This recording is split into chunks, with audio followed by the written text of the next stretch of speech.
extravaganza, which is basically what it used to be, which is a house decoration contest. And we encourage residents to please sign up, go to the website, it's free. And if you win, you get if you're selected, and it's most likely the Boy Scouts that will be the judges.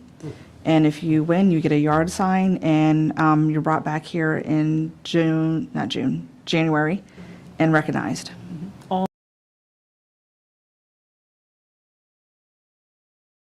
For the reminder. Moving on to the public hearing. 3A is the public hearing. The purpose of the public hearing is for a conditional use permit for pet suites located at 9471 Manassas Drive. I declare the public hearing open. Welcome, Mickey. Thank you. Just pull up my presentation.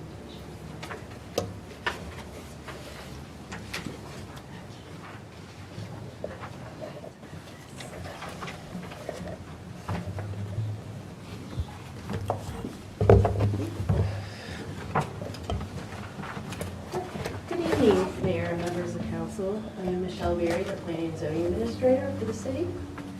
We have an application before you, a conditional use permit identified as CUP 03-05-R-1. This is for Pet Suites, which is a pet care facility.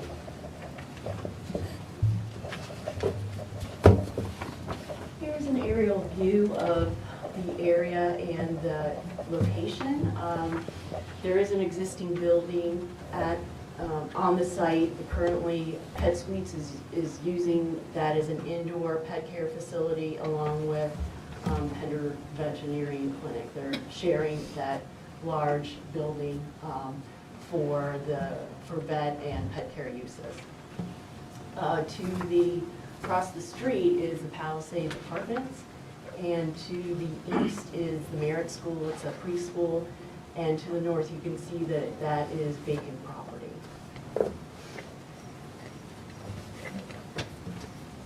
Here is the zoning. As you can see, everything to the south of Manassas Drive is Zone B2. Those three parcels, the site is in the middle, and it is within the City Center Redevelopment District in our future land use map.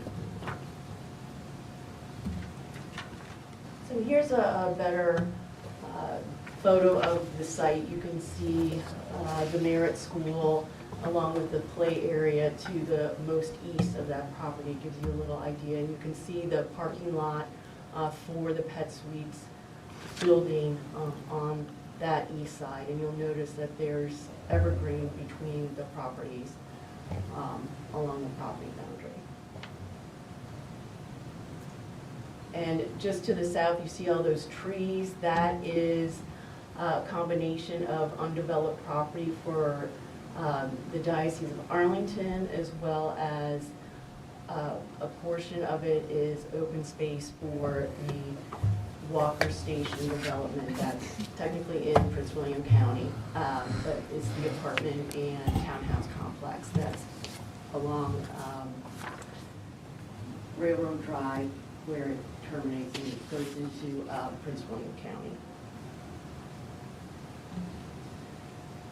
So this is the overall plan. The dark area, now again, this is just for the outdoor play area and outdoor area improvement. So the darker areas is where the actual outdoor dog play areas will be. They're actually cording off 3 sections.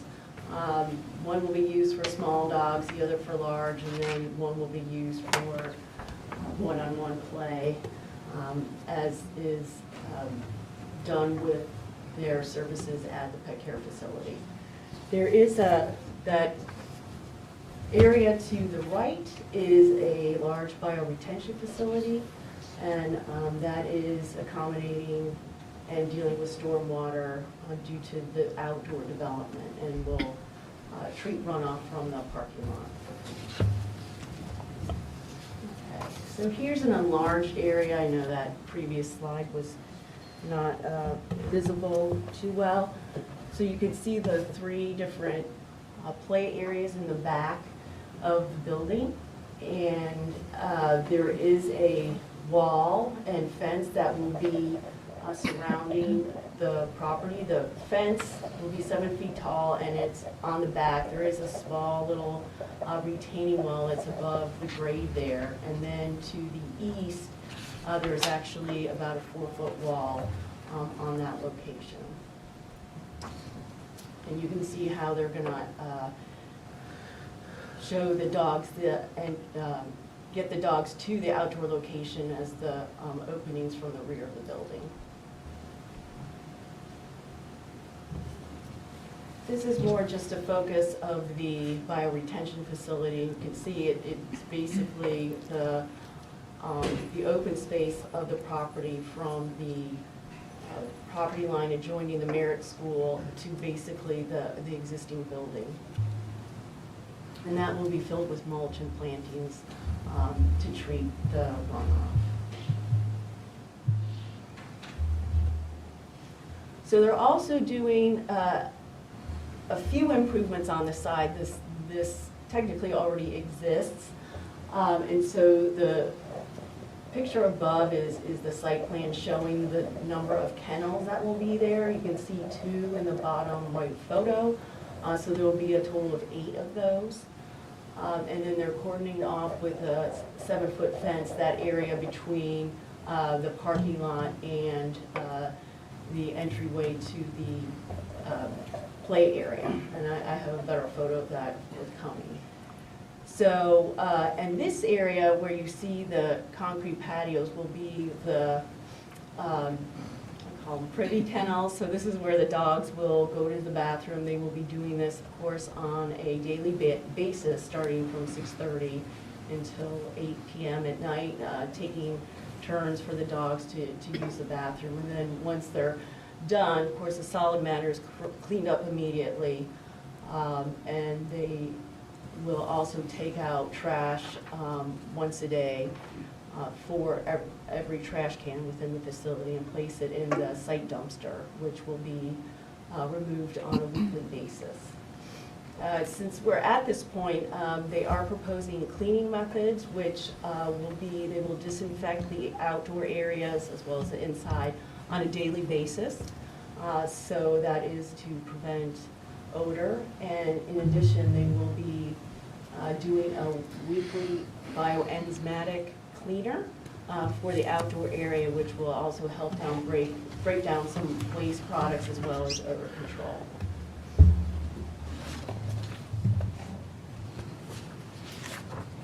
Okay, so I wanted to show you some photos around the property to give you a sense of the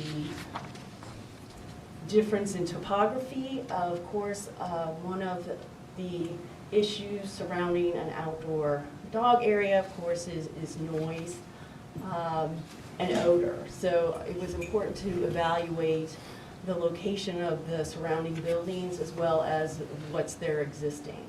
So I've highlighted the area. This is the, we'll call it the upper left side of the property. And you can see that that's where the parking lot is, which is shown in the upper right-hand corner. But when you go down to the edge of the property line where it meets the Merit School, you can see that there is a yellow wall and the fencing on top is the Merit School. And the picture on the bottom picture on the right is actually the tail end of where the property meet the Merit School and Pet Suites. So you can see the Pet Suite fence is on the ground and the Merit School fence is way up top. So there is a fairly large grade difference when you go towards the back end of the property, and it's about 8 feet. So, and the dog play area is actually just a few feet lower than that location. So you can see there is a big difference in topography there.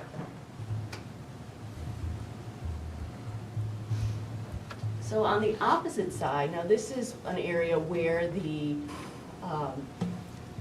dog play area will be. It will be backed up to the wall that's there that's covered with that greenery. And they actually took down the fence on the bottom left photo, where that board is on the ground. That's actually it's not really a board, it's a concrete retaining wall. That's where they'll be building the 7-foot fence. And that will be the rear corner of the dog play area. When we took this to the planning commission, it was asked whether or not that wall was on Pet Suite's property or on the steakhouse property, which is just the site plan to the top right. And I did confirm that wall is on the Pet Suite's property, and so that greenery will be remaining. And the steakhouse, which is what the proposed development will be to the north, the vacant property, they will not be touching that or taking that down.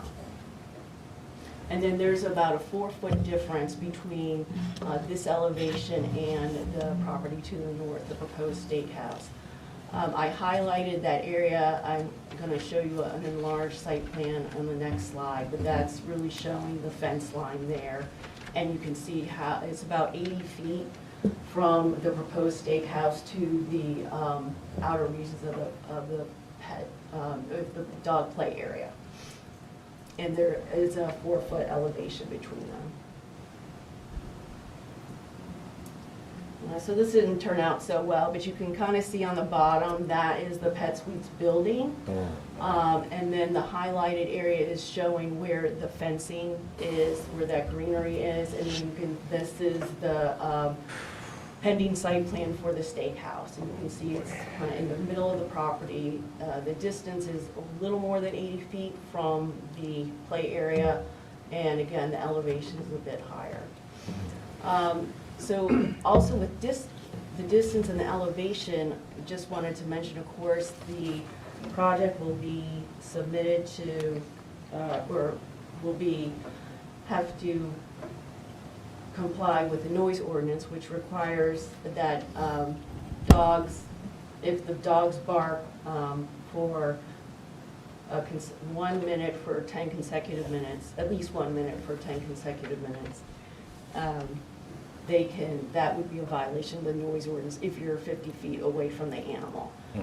So there is a safeguard there, and of course that is one of the conditions for the application. As we see that the computer restarting, so we'll see what is going on here.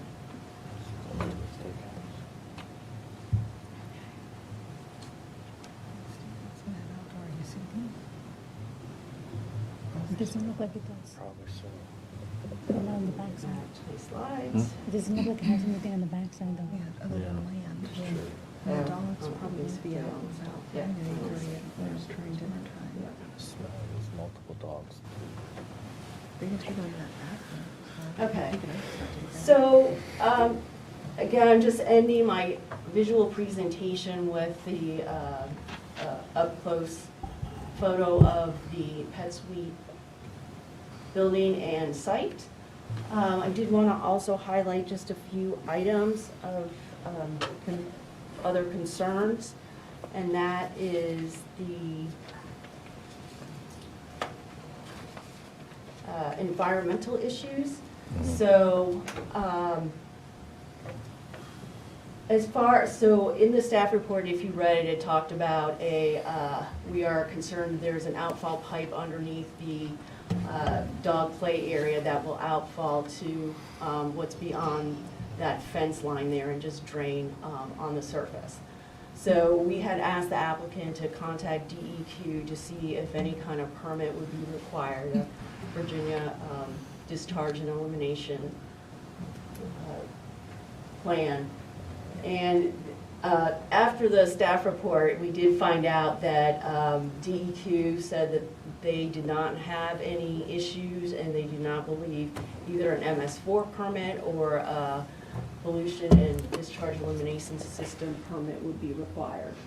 But I will say that they did encourage them to do regular maintenance on the property and clean up the property and make sure that they minimize any kind of runoff as much as possible. We are requiring them to have a operational SWIP, which is called a Stormwater Pollution Prevention Plan. They have prepared a large document that identifies potential harms to stormwater, whether it's spills, trash cleanup and maintenance, and observing everything functioning properly inside the building as well as outside. That is one of the conditions, that they have to keep that on site and maintain logs about how they're addressing all the items. There's several checklists in there about different cleanup measures as well as monitoring and inspecting the bioretention facility.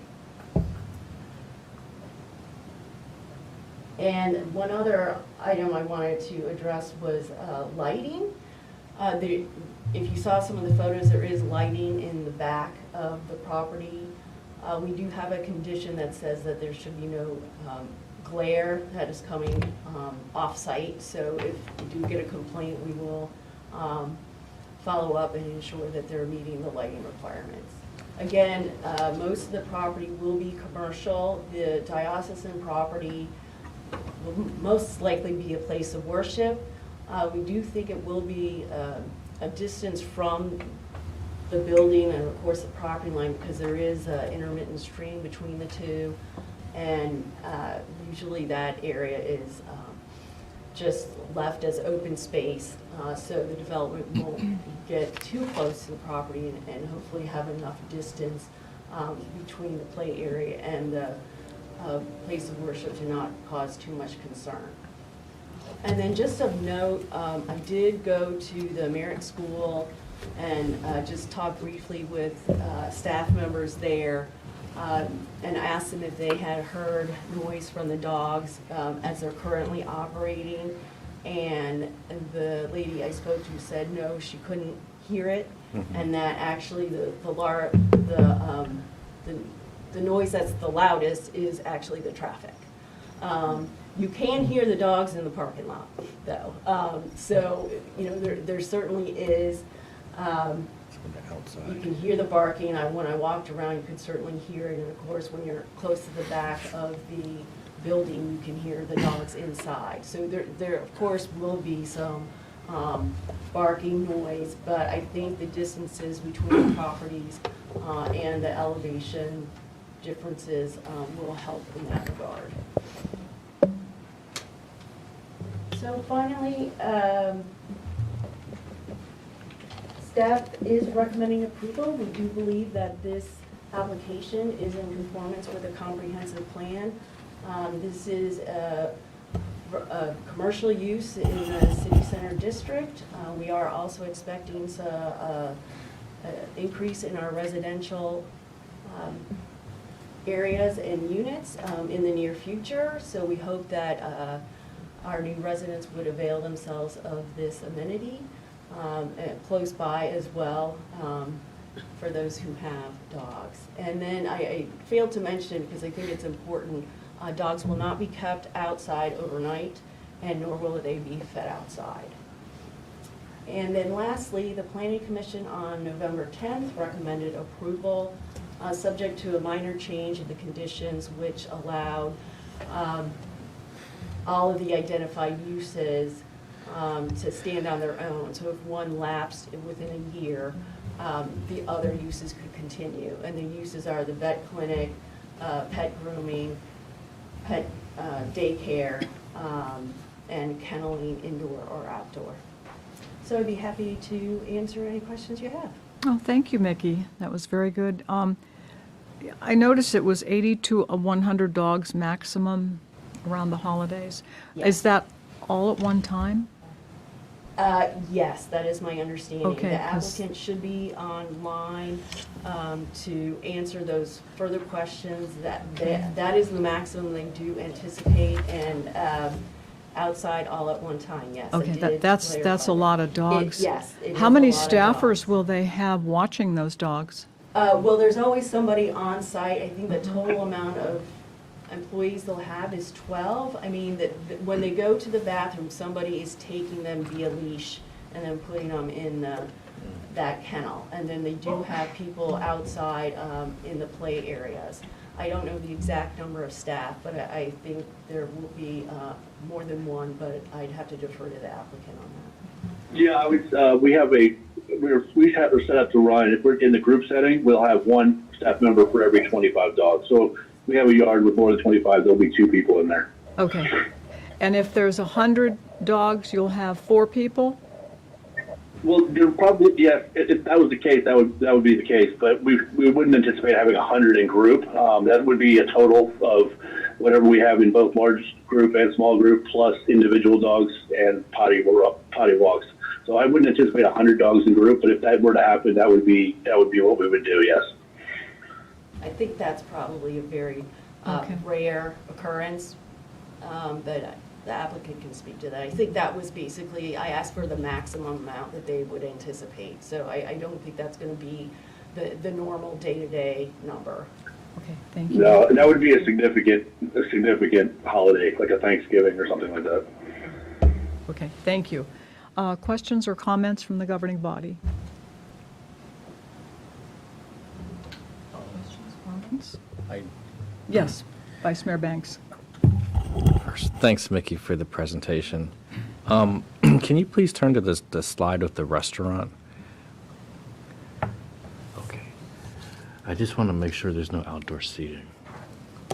No, there is not. There's really not that much area. A lot of it, there's some landscaping around it, but most of it is just sidewalk. Okay. And you mentioned you made it your own site visit to the kennel. Besides the sound, did you detect any odor? No, I did not. Okay. And I even went inside, and it was actually, I did not smell an odor, and I can tell you, I was there under a previous ownership, I think probably towards the end of his tenure there, and there was actually a significant odor inside that building, but it is not there anymore. Okay. And my final question is that I'm concerned about, because 82 to 100 dogs, that's a lot, as the mayor mentioned. That's, in the process of disposing the feces, they put it in the dumpster, correct? Okay, so they have lidded trash cans that will be placed around the property, inside and outside, and they have bags in them. So every day they take those bags, they tie them up, and they put those in the site dumpster. And then they replace the lidded cans with fresh liners every day. They'll be outside? Yes, the site dumpster is outside. I can show you the location. Yeah, because is it on the same side with the restaurant, or is it near the school? It is closer to the school.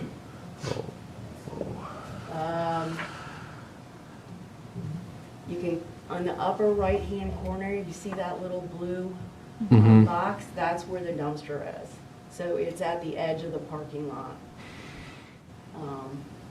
And that evergreens are the property line with the Pet Suites and the Merit School. So it's basically in that.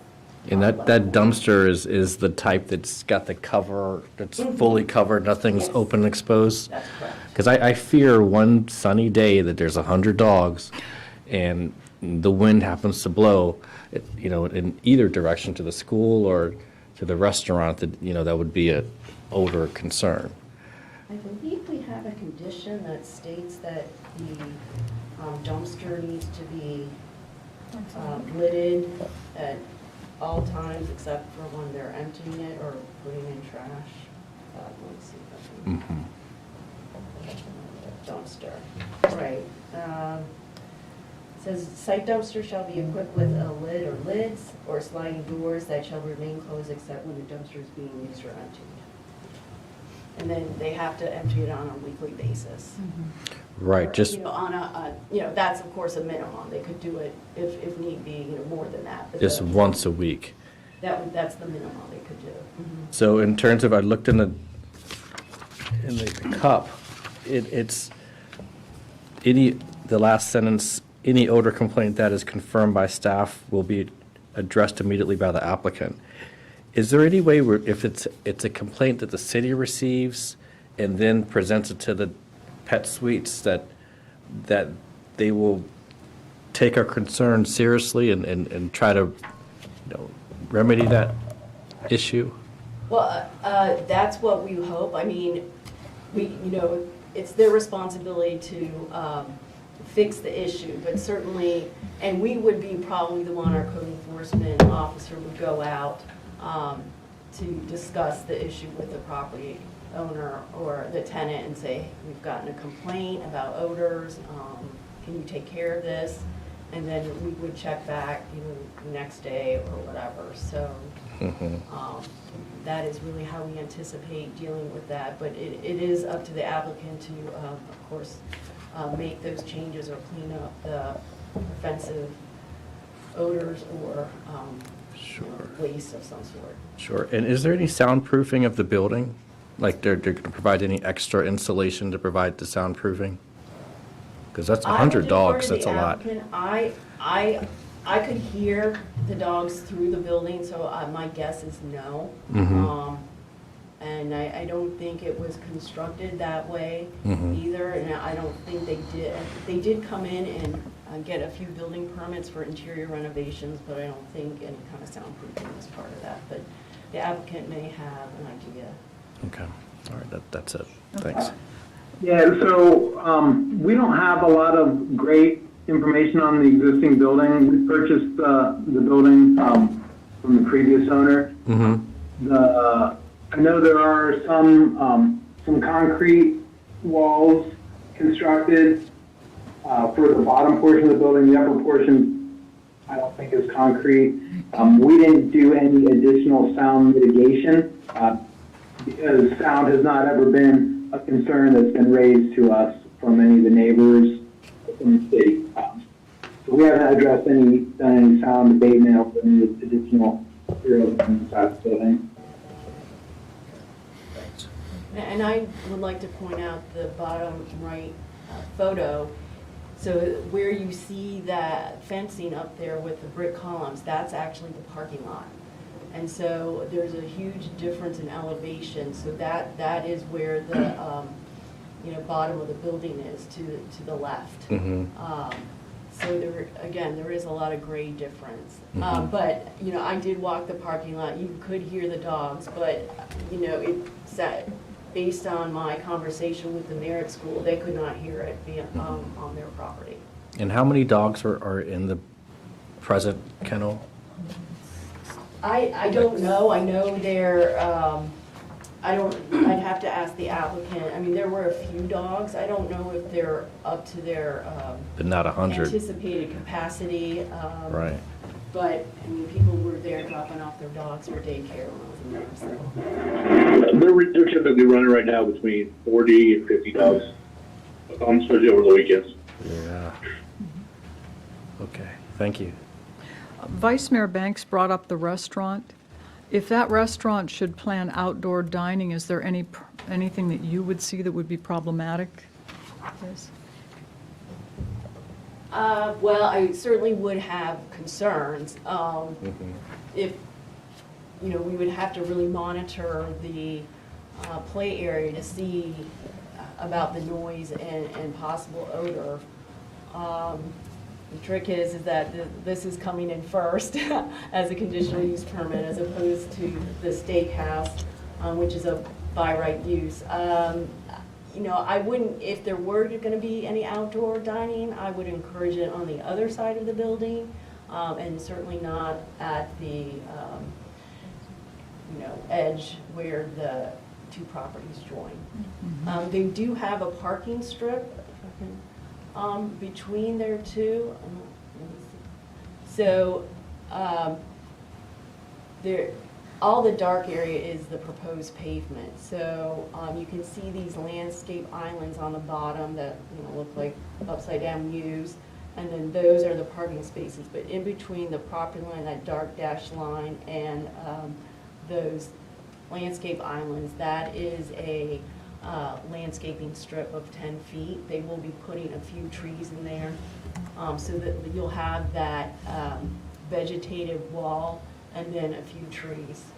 And again, it's about 4 feet higher than the dog play area. Okay, thank you. When I was looking into this, I was not able to find a specific recommendation for the amount of square feet per dog in a play area, but they did say that it should be large enough for the dog to extend to full stride when they're running and playing. Is there sufficient space in the play area for the dog to get to full stride?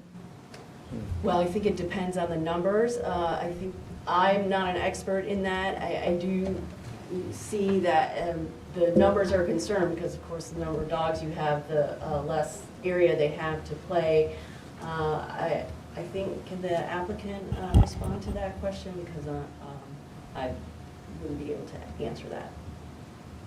So our larger dog play, our play area for our larger dogs is our largest play area. And we have it sized accordingly to accommodate the type of play that they do. So they can run at full stride in the large play area? I can't guarantee that a greyhound can reach full stride, but I mean it's generously sized so that Okay. the dogs can get the exercise that they need. And it's gonna reach the stride that it's big enough for them to get full exercise out of it. Okay, thank you. And that's the goal for these outdoor play yards is to keep our dogs healthy and happy, and we size them accordingly. Okay, thank you. Mickey, since the outfall will be discharging pet waste and disinfectant, do you see any problem with that in the future? As long as DEQ is fine with it, I mean, that was our concern. We have an MS4 permit, we want to do what is required by law. That's why we were insistent on getting DEQ input and having the applicant look into that. If DEQ is fine with this discharge, then we will take that and we can monitor it, but basically staff believes that if DEQ is fine with it and staff is fine with it. Now, they did mention if they do get a complaint or they do an inspection and there is a type of problem, they will have to work with DEQ to remedy that in some manner. Okay, thank you. Any questions or comments? Yes. I've got one question. What's the difference between a directional lighting and non-directional lighting? Is that one facing down, one facing up? Yes, I can. So directional lighting, I think, yes, it's focused. Okay. And then non-directional lighting is, I believe, goes kind of anywhere. I mean, what we're really looking for is, it's called full cutoff. So nothing above the fixture actually goes, above, all the light is focused down as opposed to, on the sides or up. We don't really have that type of, I mean, it's mentioned in the ordinance, these are existing lights. So I didn't want to make that, if that becomes a problem, that is what we'll ask them to put some type of shield to direct the light appropriately and not cause the glare. So they're not placing new lighting? No. It is all existing? There's about 4 But- poles in the back Yeah. along the fence perimeter. One's technically off-site, but, so, But yeah. would this allow them to add additional lighting or no? Well, they have not proposed it. Okay. So, I mean, they could if they chose to. Okay. What's the height of the building, do you know? It's, I really don't know. I mean, it's in compliance with the B2 Yeah. district. It's a very large building, very large. It actually, the storage area actually extends under that circular driveway. I went inside a while ago when they were first in there, and it's very, very large. Well, the reason I ask is it's not gonna, if they do add existing, additional lighting, it's not gonna extend over the building, Oh, no. like the poles. Right. I think there are standards, and that would be, I mean, they wouldn't do that. They're trying to light, it would probably be the pet area, and so they would really want to, I think they're about, at maximum 18 feet high now. I can't anticipate or Okay. have any notion that they would want to make them that tall. Right. And They it's, do have speakers on the outside. If you saw one of the photos, you saw a little speaker attached to the building. Again, that has to be in compliance with the noise ordinance. You can't hear across the property line, so. and I think it's far away from the road too, to have any impact on drivers at night or anything. Okay, that's it for me. Yeah, Okay, thanks. questions, comments? Questions or comments? I'll add one comment. Yes. I was, and you could tell from my questions, I was concerned about the proximity of the kennel next to the restaurant. And I could just, for a couple minutes, conducted some research, and I found 2 kennels in Fairfax County that have eateries right nearby, the same, or even closer distance to the kennel. So that helped with my concern. That's it. Good. Is that it? Yep. Oh, okay. Okay, well, let's move on to public comment. Is anyone signed up to make public comment on this public hearing? Now, I'd like to question some things came to my mind. Do you want to make public comment, sir? Yes. Okay, well, come to the microphone, state your name, address, and please limit your comments to 3 minutes. My name is Joel Christian.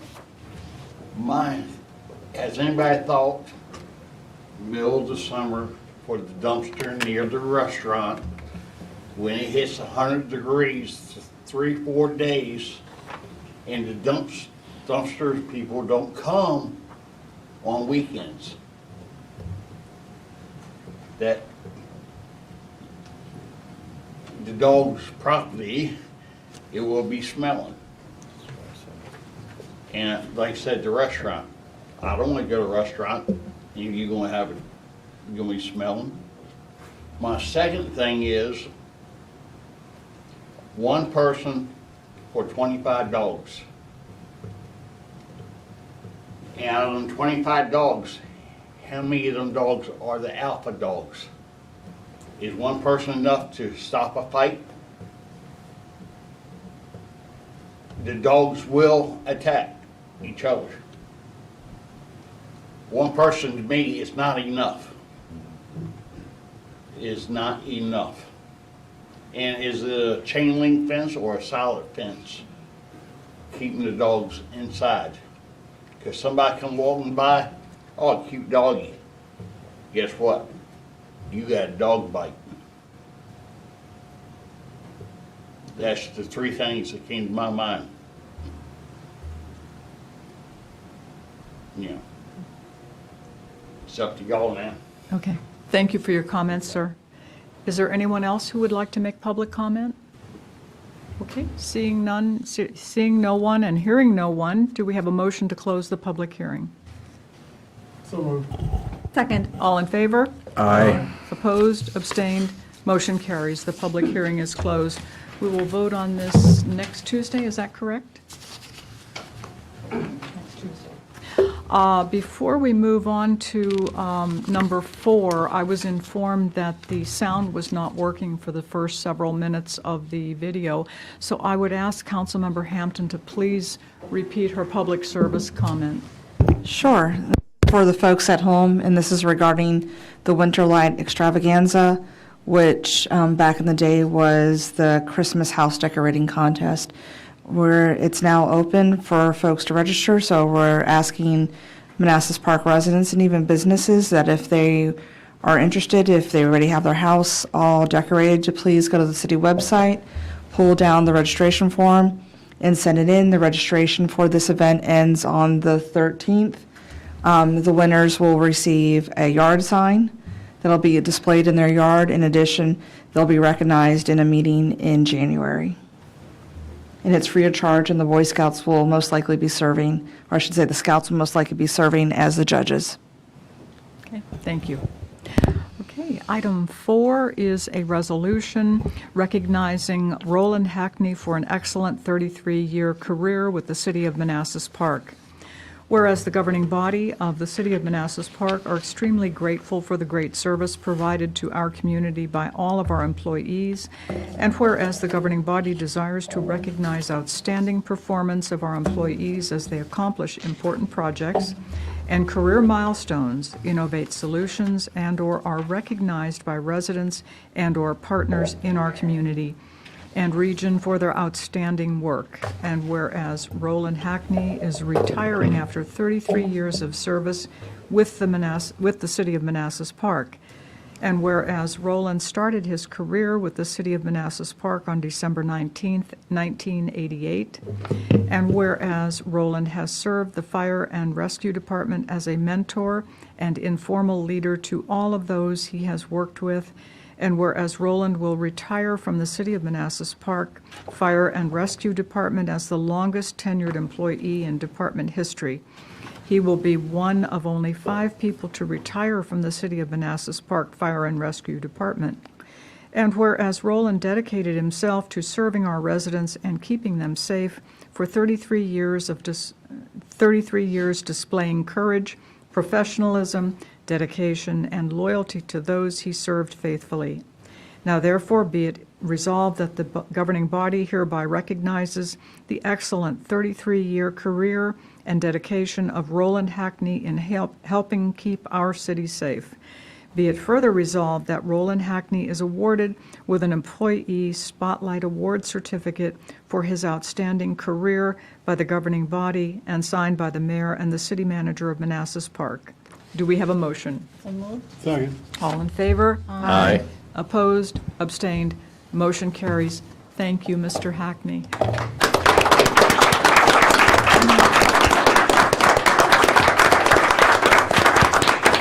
Madam Mayor, I believe Chief Soper wants to say a few words. Yes, please come to the microphone, Aye. Chief.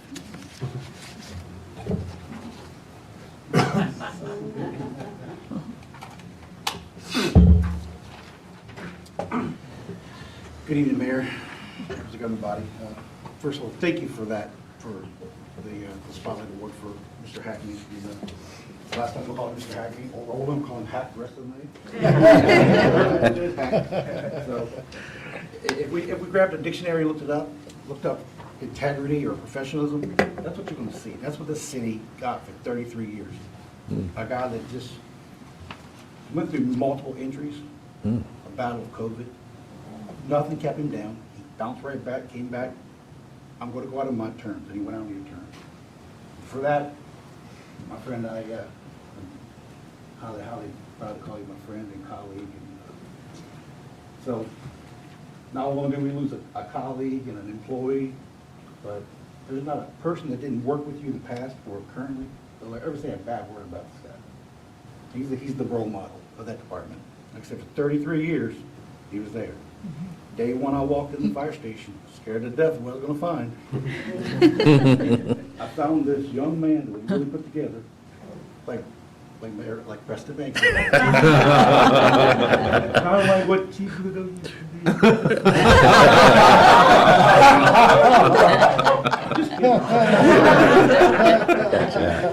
The guy was wearing this small, medium shirt, kind of for a kid. I thought, wow. And he looked over and goes, hey, buddy.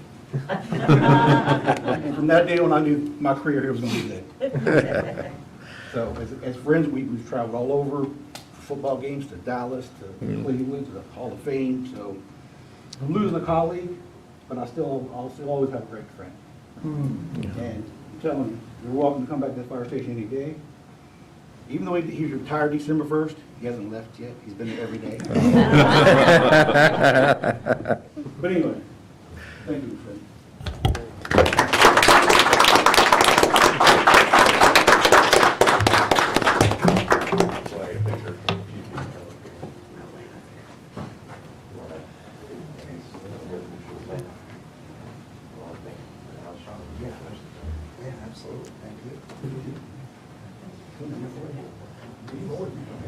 Thank you,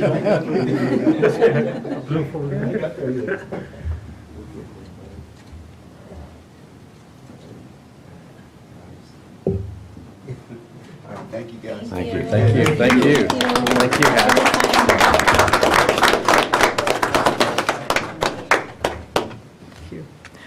Okay, moving on to number 6.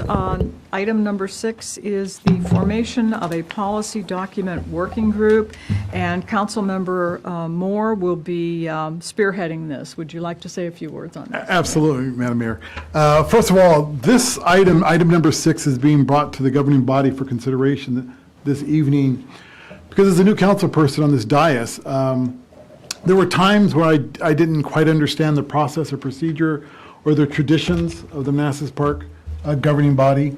So it was important to me, and I think will be helpful for the rest of us on this dais, to take those policies and procedures that we operate under and codify them in a manual. And what I have before you, and in talking to our city attorney, who provided me a template and an example of one in Williamsburg, the city of Williamsburg, which you have in your packet here this evening to go over, that's what I'm thinking that we would create for ourselves.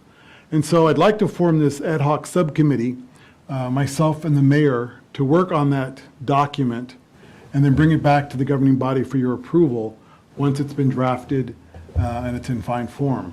But again, using the Williamsburg or other cities as models to have this policy and procedure manual for how we operate as a governing body. So that's the process. Pardon me? We didn't have one? We do not have one, and I think for future council people who are elected to serve in this body, it would be helpful for them to have that document for full transparency. We could also then have it available online so people could understand our policies and procedures as we operate as a body, a governing body.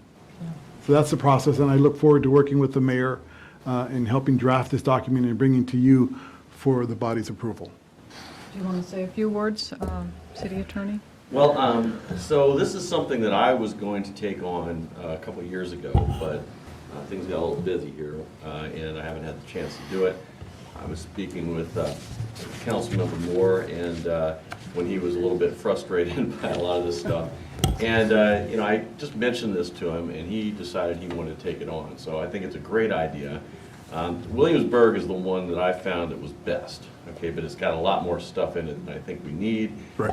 They've kind of recreated a lot of their city code and some other stuff, their charter. I don't know if we need that necessarily, probably just reference it instead of recreating it. But it would be nice to have a kind of a one-stop place for everybody to, not just the council, but staff as well, to kind of see what the policies are. Mm-hmm. I think it's a great idea. I appreciate him taking it Yeah, on. no, your It's been idea. happening with me for some time. Yeah. I know you've been so busy, you haven't been able to tackle it, Dean. Yeah, I know, it's frustrating, but Yeah, I do absolutely. appreciate that you're Yeah. taking this on. And I just want to say, Councilmember Moore was kind enough to ask me to participate, but I mean, I don't have to be the second person. If anyone else on the governing body is interested to participate with Council Moore, more than welcome to. I think you have the years of experience. Exactly. That would really benefit. Well, So I think if it's not appreciate you, that. it should be Preston, but one of you who've been here for a while. Okay, I appreciate that, and I'm happy to work with you. I just didn't want to, I wanted to give everyone the opportunity to. I appreciate that. Yeah. I look forward to working with you on it. I think general consensus would probably be sufficient, would it yes, not? yes. Okay. I think the city manager has a Yeah, point. I just have one question, because I did read the document, and I do like the Williamsburg example, because I actually referenced them for some other stuff. They had a pretty good retired city manager who was one of my former mentors and professors, so it's a good city to look at. I did notice the document did reference certain things related to the council manager form of government, so if ours does, I would just ask the opportunity to be able to look at it as well and make any comments and recommendations. You're here since we have a city manager form of government. You should be looking at it. Okay, thank you. Absolutely. Mayor, I just want to. Sounds good. This isn't like a committee or anything. This is just Councilmember Moore taking this on, and you two are going to collaborate, so it doesn't really have to be So do we need, official, right? Dean, do we need a resolution to form Well, that's what I was this? going to ask. I don't Yeah. think you do if it's just an Because individual we doing needed this. one for the Community Maintenance Working Group. That was a formal group that was set up that's going to report back to you on a regular basis. Okay. And it was set up to have specific membership. So there was a need for something like that with structure. Okay. this here can or can't, it doesn't really matter. It's something that Councilmember Moore has kind of offered to take on himself. Sure. Doesn't need to, I think he's just presenting it tonight as just what he's doing, and he's Okay, asked you to okay. assist. I don't think that's That's a problem. fine. I don't think we need something formal for that. Well, it would make it a lot more straightforward then if we don't need a resolution. That sounds great. Yeah, That okay, sounds perfect. Okay. So And let's, I have one governing quick body- question. Yes. Just with the understanding that we're allowed to see the draft of it, make recommendations on the draft. Oh, absolutely. And I can pull in some of even my commercial background into it. Oh, sure.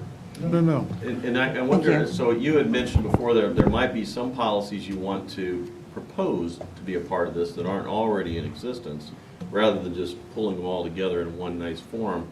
There are some things that, might be kind of nice to have written down.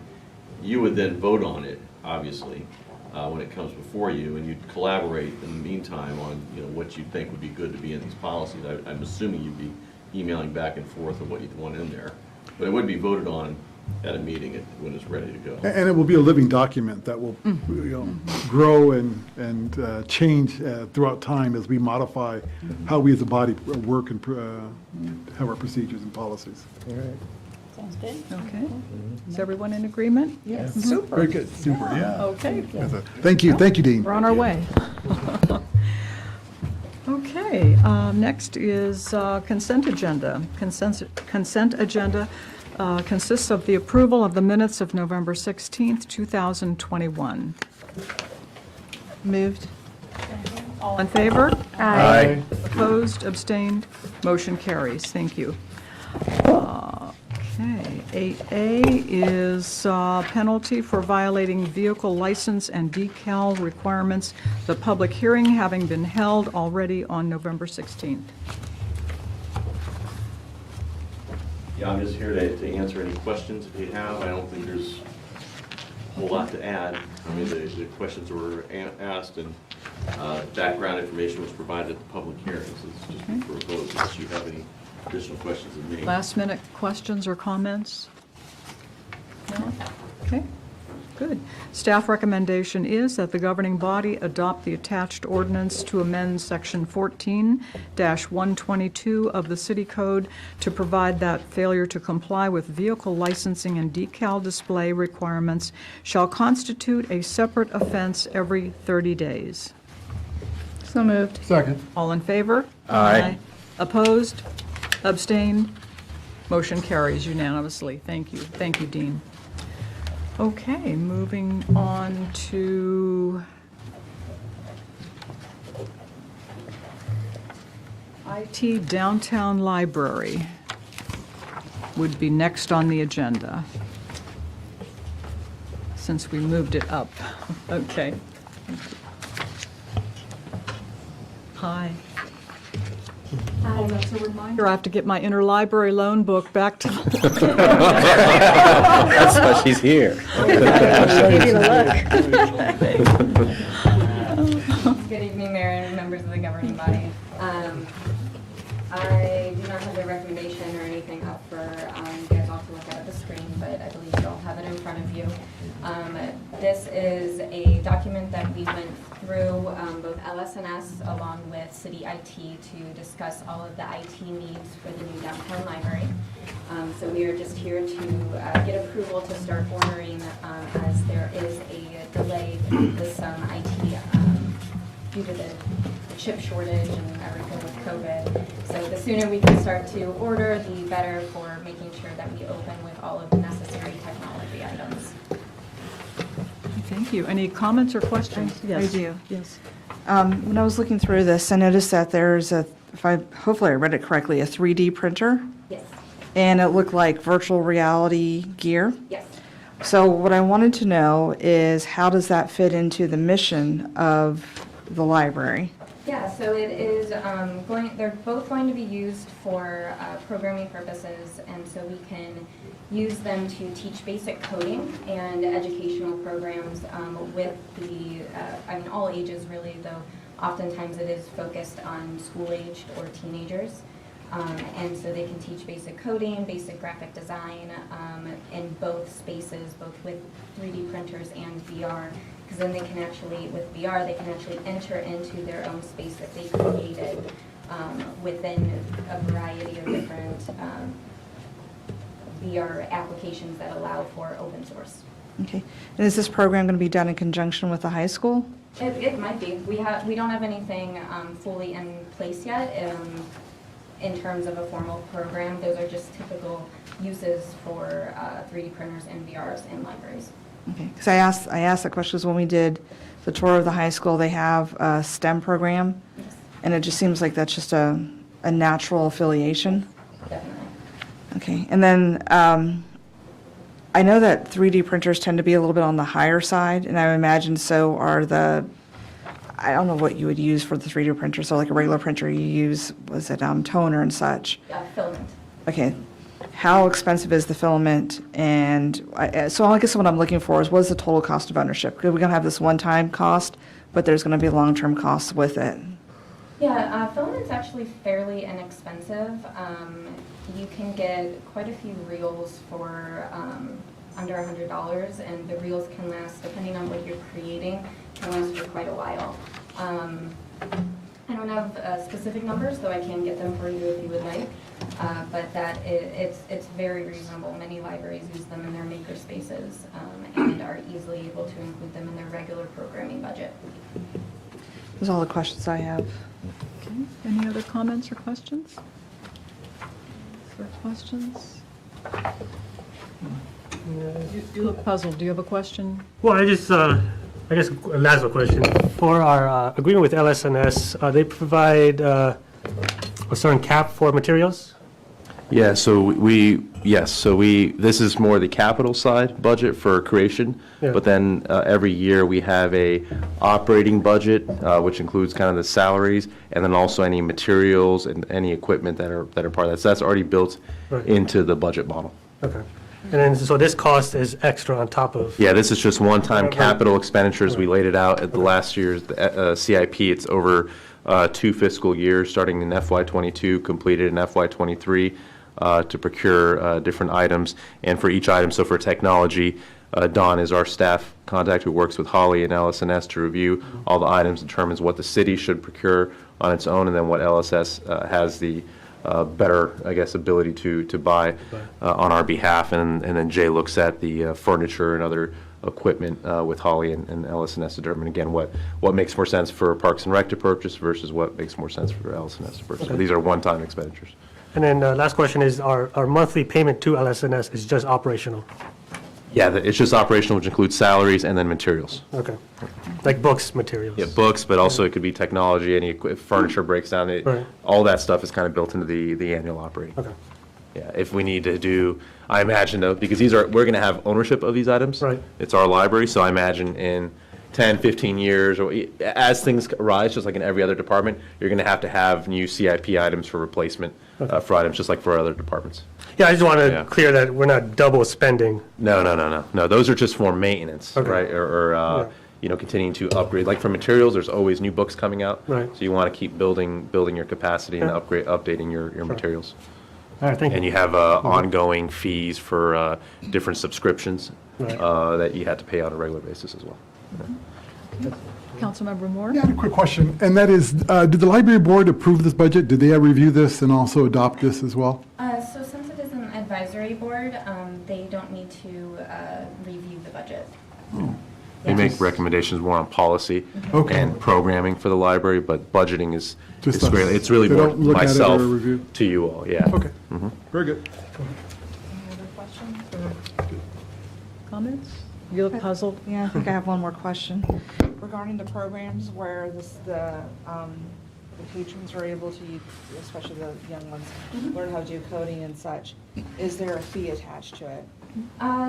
We haven't discussed a fee that would be written into a policy if that is how we wanted to do it. So the understanding is at this time, any prints would be free to the public. And if we decided to change that in the future to help support the cost of filament or regular maintenance for the 3D printer, that would be a policy adjustment that we would create and then bring forward.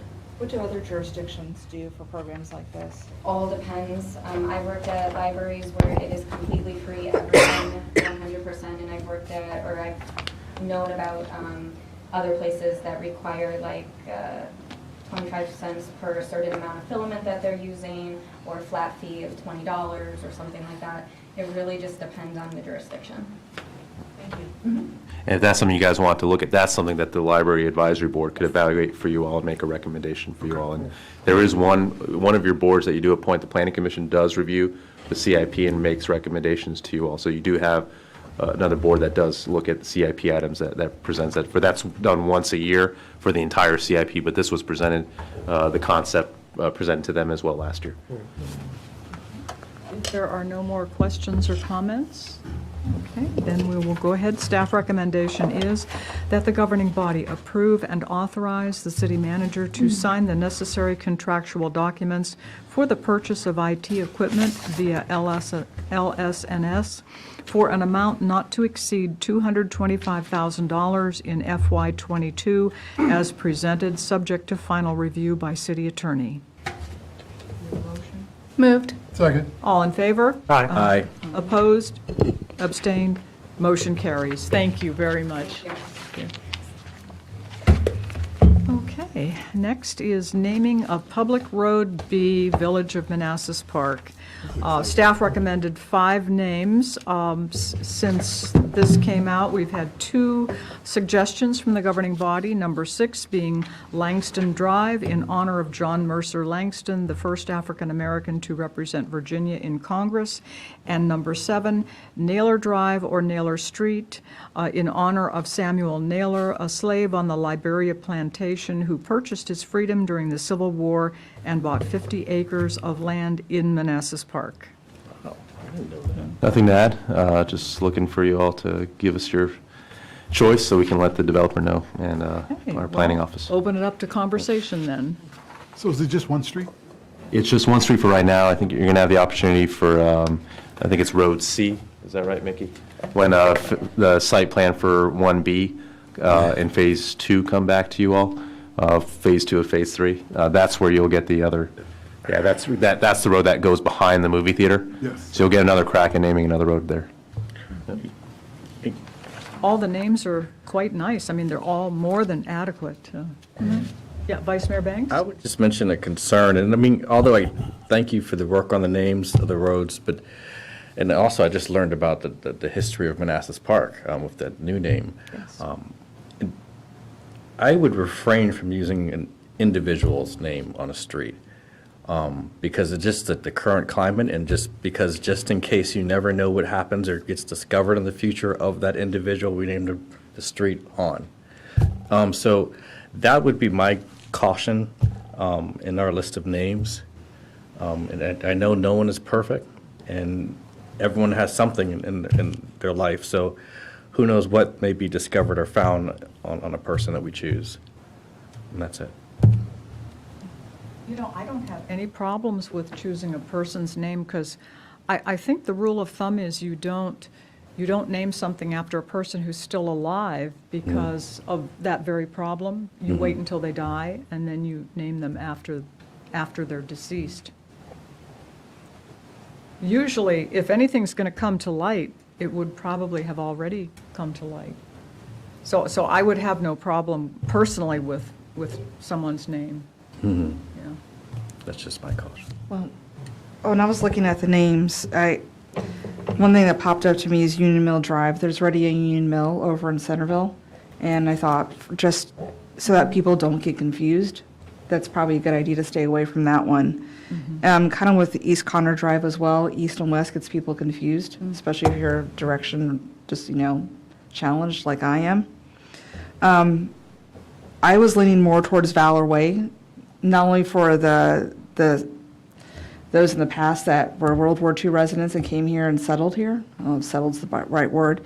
But even all for our Korean War vets, our Vietnam vets, and even some of my contemporaries that grew up here that have passed that were in the military. And not only that, Valor can include anything else, people that have come here from another country for freedom, anybody that's trying to do anything to make the world a little better place or make this country a better place. That's why I was leaning towards Valor.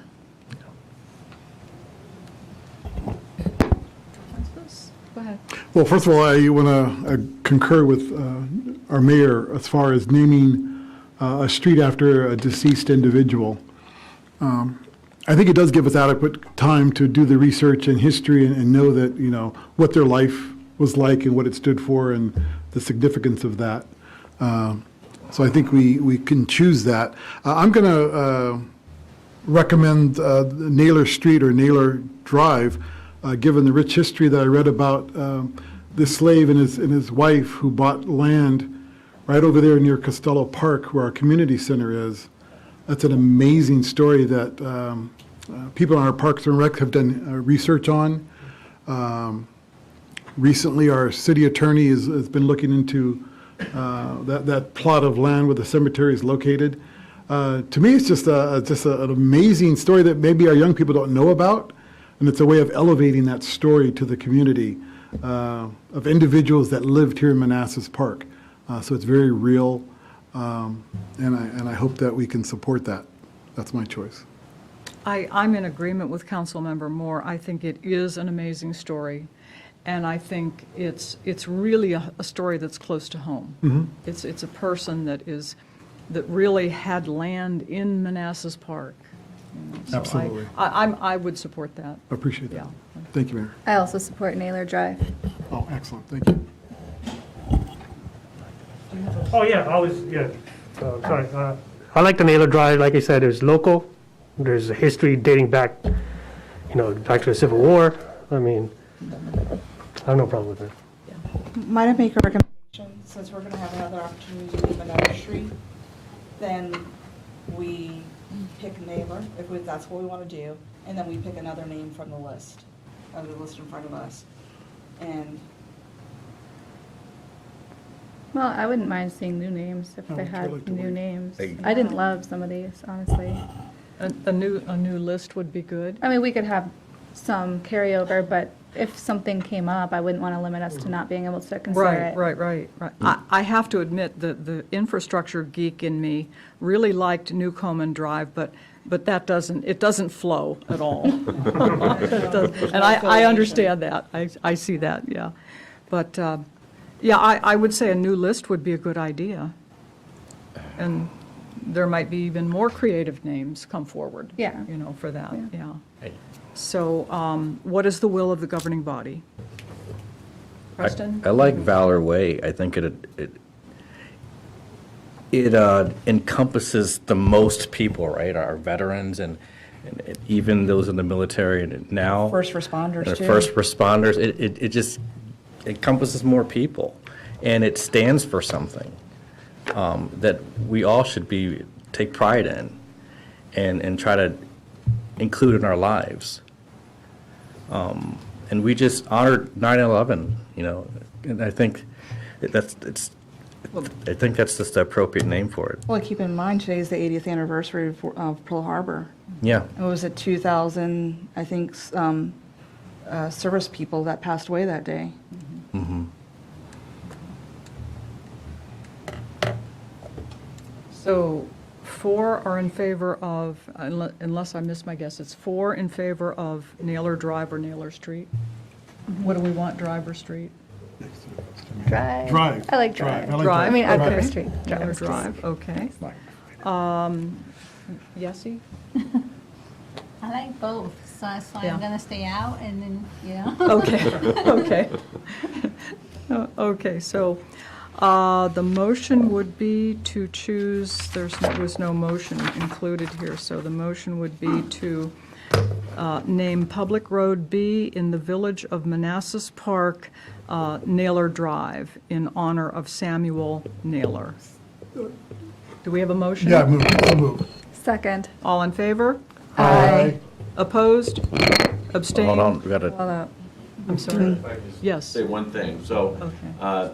there were actually 2 Naylors that owned land. So there was Okay. Samuel who owned 50 acres, and then his wife Nellie, who was given 12 and a half acres. The legend has it that the Naylors protected the Liberia plantation during the Civil War.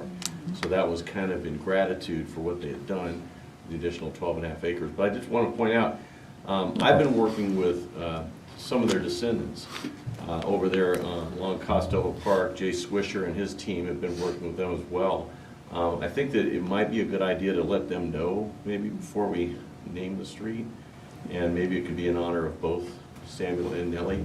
Yeah, Because- So that's yes, named, Naylor, yeah. that's what I thought. If you honor So, both. maybe we should contact them first and just let them know Before we make take a the final vote, decision. before we What's our act. timing, Mickey? When do we need to get back with North Scott? Well, maybe you could make the vote on it and then, condition upon. Yes, the that's a name. good, I okay. like that. All right. Okay, Yes. so I Yes. will rescind, who made the motion? I did. Okay, I'll rescind the it. motion. Who seconded? Me, rescind my second. Okay, Dean, do you want to put forward the motion? Okay, I would recommend the motion be that rename, Road B to Naylor Drive, pending confirmation with the family that they are okay with that. So moved. Second. I got a question. Yes. So let me get this right. So the Naylors, during the Civil War, protected the Liberia plantation, and they received the land as a Well, not entirely. compensation? So Samuel Naylor actually purchased his freedom and 50 acres. I think it was for $500 that he saved up, and he was able to purchase his freedom and the acreage.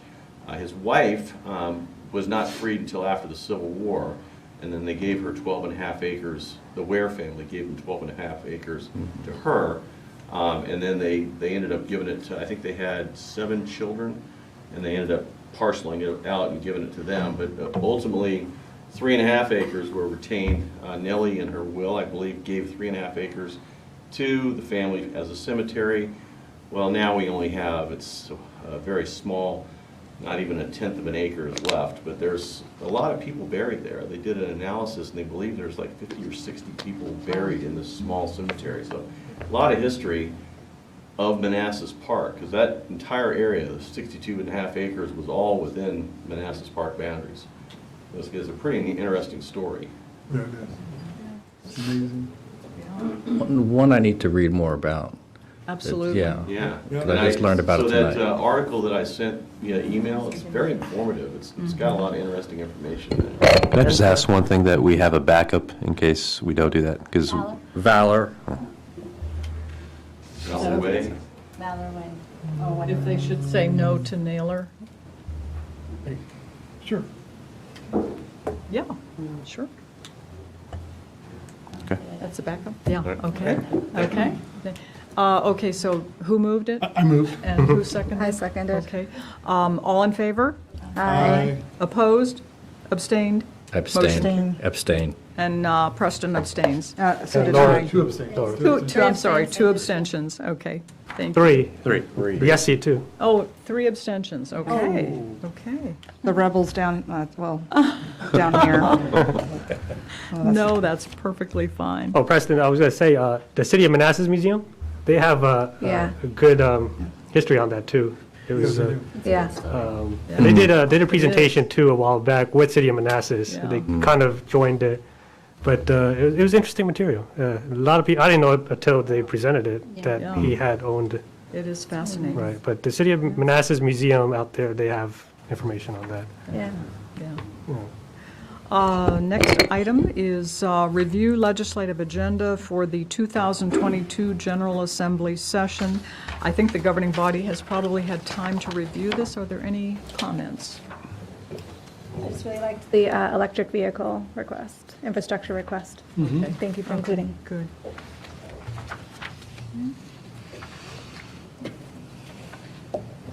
No? Okay, any? Cool. Okay, hearing no comments, the motion would be that the governing body approve the legislative agenda for the 2022 General Assembly session as presented. Do we have a motion? Move. Second. All in favor? Aye. Opposed? Abstained? Motion carries. I'm going to do one abstention here. Oh, One. Councilmember Javed abstains. Mm-hmm. Thank you.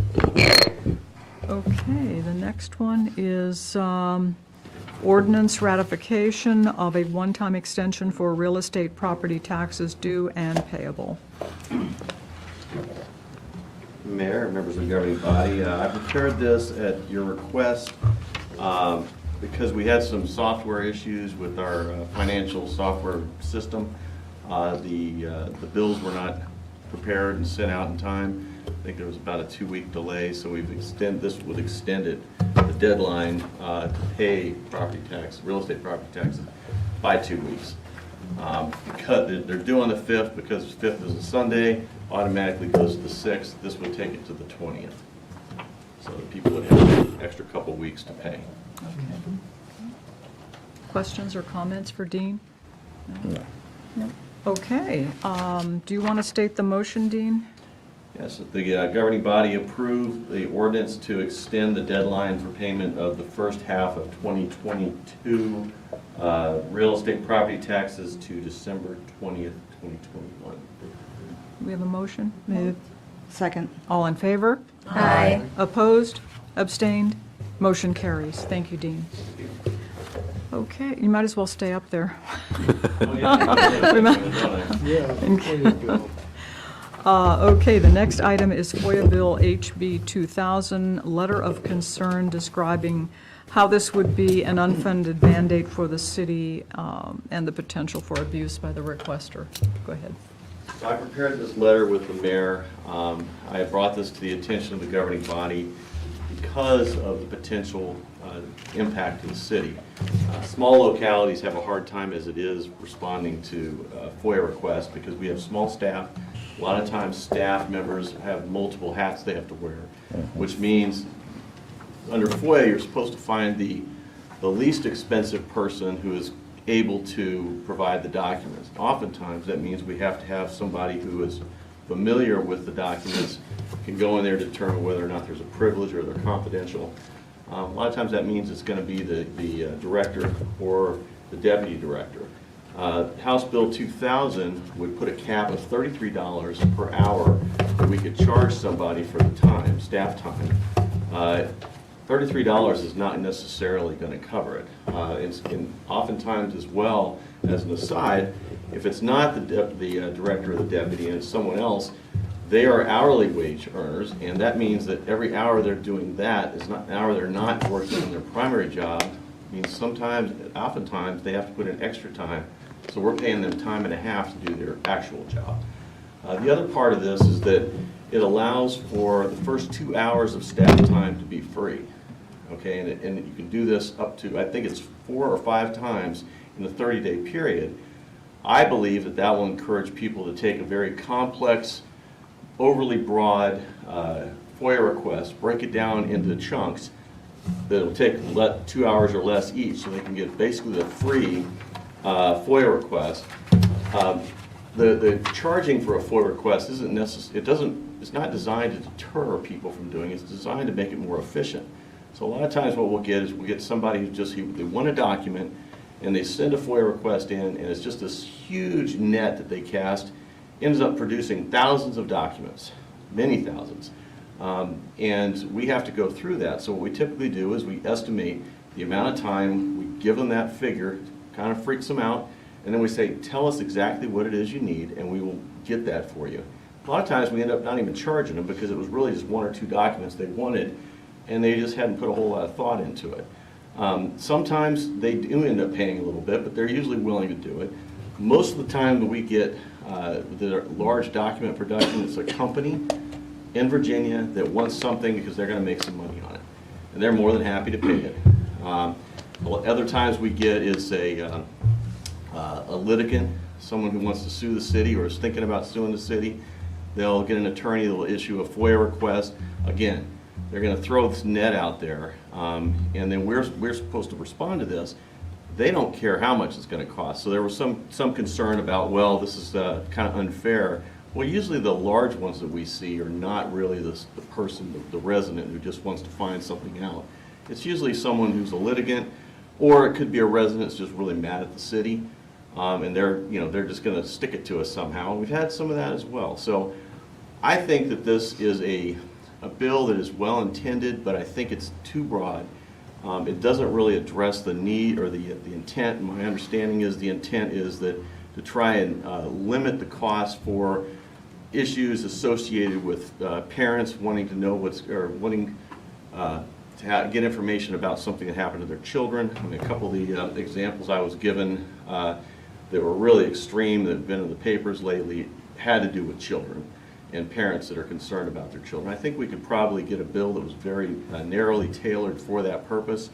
Right now, the FOIA does not prohibit us from giving documents. It actually assumes that all documents are public records, but it does allow us, or it does provide exemptions for certain documents, and then other areas of the state code prohibit us. So, for instance, we cannot give out social security numbers. That's nowhere in the FOIA. That's in a separate section of the Code of Virginia, but it applies. Okay, so if we have a document production that requests something that has social security numbers, we have to go through every single one of those documents and black out, redact it. Who's going to do that? I mean, that's a very time-consuming process, and it takes a while. And a lot of our stuff is not, we don't have it digitized the way it should be. You know, we're kind of slow, kind of getting up to speed with the, you know, latter part of the last century. So we're, you know, it does impact staff. So I would appreciate your supporting this letter. I think that the letter hopefully will encourage some communication with Delegate Rome, and maybe we can come up with a little bit better crafted bill that addresses her concerns. That's my request. Okay. Thank you, Dean. Thank you. Comments or questions? A quick question. The last year or so, how many FOIA requests have we received? I am not the FOIA officer. I'll have to punt that to our FOIA officer. How many FOIA requests have we received in the last year? Last year, probably 12. 12, he said? That's almost one per month. Yeah, but of those, 2 of them were extremely broad. One of them was a taxpayer who was upset with the city. He didn't really know exactly what he wanted, and his request produced an inordinate number of emails because of his search terms. Because what we do is we take the literal, what they asked for, and we search for those terms. We worked with them to try and narrow it. We were going to have, I think we had like 6 or 7 different departments were going to have to review it because each one of them touched it somehow. I've spent probably 7 hours of my time alone going through each one of those emails just to parse them apart to determine whether or not there was any attorney-client privileged information, but the ones that I wasn't sure of that had something to do with specific departments, I put them over into another category and then we're going to send them to them. So my time was never going to be charged. Okay, so even without that, it was still going to be a pretty big bill. Thank you. Questions, comments? Okay. This does not have a motion on it either. Do you want to state the motion for this also, Dean? Yeah, I just, the motion would be to authorize the mayor to sign and send a letter as presented. To the above-mentioned individuals. Yeah, I think, I can't remember who was listed. Yes, to Senator McPike, Delegate Rome, Delegate Mullins, the Virginia Municipal League, the FOIA Council, and any other relevant recipient. Okay. Yes. Okay, do we? Before you go, oh, sorry, go ahead. Oh. This is just a letter of concern, not opposition? Well, it's a letter of, well, I'm opposed to the House bill as presented. Right, yeah. I understand the intent, and I think the intent's a good intent. I just think it's not going to do what it intends. It's going to actually really impact localities, small localities. Right. Larger localities actually have staff to handle FOIA requests. We don't. We have a part-time, you know, we have a person designated as the FOIA officer. That's one of many things he does. And so we don't have full-time people for this. So it really will impact us heavily. Right. And I see both arguments, but I'm specifically asking if this letter is opposing this bill, or is it just a concern shedding light on this situation? Well, I can't remember if it says in there it opposes it or not. Okay. I don't think it does, does. and it would be an opposition, but I think it's more designed to It's a letter of encourage- concern. Yeah. Letter of Yeah, concern. letter of concern. Designed to encourage some, you know, Delegate Rome's pretty good at working with people to Oh, yeah, try and yeah. craft a bill so that'll get And I passed. see the merit of this, and that's why I'm trying to ask for clarification, because, I mean, I don't oppose it, but we do need to sit down with our state representatives and come up with a common middle ground that helps both localities and this FOIA change request. Actually, the middle ground is achieved in Richmond. Right, but, I mean, if if we come in as a body saying we oppose this, then, Well, I think it's already opposed by BML in its current. As opposed to a form. couple, but it does have some backing to it. But if this is just a letter of concern, then an open dialogue, I have no issue with it. But if it's like a direct opposition, then. Actually, this doesn't really oppose it. It's just trying to make everyone aware of what our concerns are. And even a larger jurisdiction, say in Southside, if they didn't have the resources that some of the larger Northern Virginia districts have, it could be a burden on them also, Right. not just on Manassas Park. Okay, so did we have a motion? Yes, they made. You moved, who seconded? Second. Okay. Any further discussion before we take the vote? Okay, all in favor? Aye. Opposed? Abstained? Motion carries. Thank you. Thank you very much. Okay, we're on to FY22 Budget Amendment Number 2.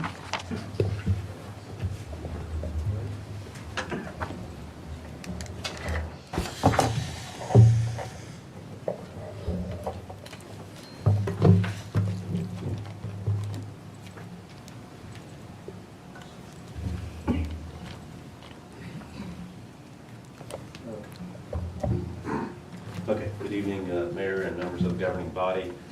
Tonight I'm going to be presenting on the FY22 Budget Amendment 2.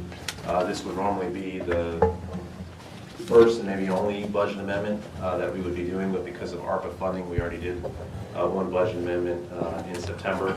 And just like with CARES Act, we ended up doing an additional one in the spring just to kind of get the numbers aligned more correctly. We'll probably do that here this year, as I can very easily see a third budget amendment coming in the spring as we make adjustments with ARPA spending throughout the year. So what's part of the FY22 budget, mid-year budget review, we go over the FY21 closing. So I usually provide an update on the audit and how the budget turned out for FY21 for both city and schools, and whether it was a surplus or deficit, and kind of what were the drivers of either. And then I go over the general fund budget for FY22 and what the amendments are. I go over highlights over what the fiscal impact drivers are. And we'll say this is a complex budget year, not just because of ARPA, but also because of all the introduction of the downtown revenues as well. And then I present I go over the budget table as well, and at the end of this I'll go over the actual spreadsheet as well. Go over the enterprise budgets much more briefly, and then, like I said, I'll open up the Excel file to once again walk the public and you all over how to read the file. The budget amendment files are usually a lot easier to read than the full-on budget because there's less tabs to go over. And then I'll end with kind of what the next steps are for this process. So tonight I'll begin with the FY21 budget closing update. I'll go over the audit results, where we are from a fund balance perspective, and then the highlights of what happened in the FY21 budget. So when I was drafting this last week, the audit was not completed. Just got an email about an hour before this meeting on to complete it. So we'll get it in time to the state.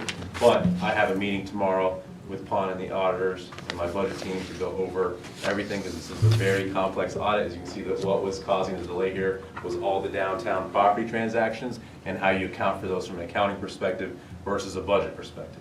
When you're going to look at the end result of the fund balance, when the auditors come here, the percent's going to look much larger than what I'm showing you, because they're accounting a lot of the future land transaction revenues up front, and I count them for the fiscal year that we actually get. Does that make sense? Mm-hmm. So you'll see that with it makes our financial position look incredibly well, even beyond what I state in my memo, where we're getting closer. We're at like that 20% point now, not from a true position, but from how the creditors look at it. All the downtown transactions really going to push that number even higher. So we'll be in a very good position because of the downtown.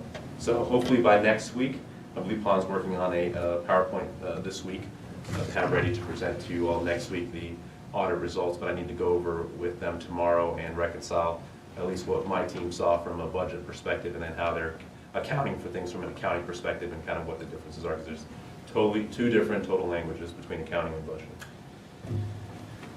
But we do have a fund balance. This was a unaudited draft fund balance based off of initial numbers we got from the audit. This is going to change pretty dramatically when you see this next week, but from a positive perspective, the number's going to grow. And there's still some questions I have for the total surplus for this from the city budget perspective that don't align with kind of the audit numbers. So we need to kind of fix that this week with the auditors, at least from my budget team, get an understanding of what's happening from the accounting perspective. But again, the good news, kudos to both city staff, department directors, all employees, and schools staff as well for always being frugal with taxpayer dollars. We don't have the mindset here where if you don't spend it, you lose it. No, we take pride in coming under budget and only spending every dollar of taxpayer dollars that we actually need. And we take pride in coming back with surpluses at the end of the year that we can then put back into our reserves to improve our financial position and then allow for deeper tax cuts in the future as we finally resolve and get to a much stronger financial position where the city and avoid falling back to where we were just a few years ago. But you can see our surplus of about $2.6 million between the city and schools increased our true fund balance position to $6.7 million roughly. So we continue to grow every year, and here's the table below kind of showing what it's been over the last 4 years, kind of what the surpluses have been. FY19 was low from the city, but that was the year of the debt spike, so we thought we were going to have a deficit that year.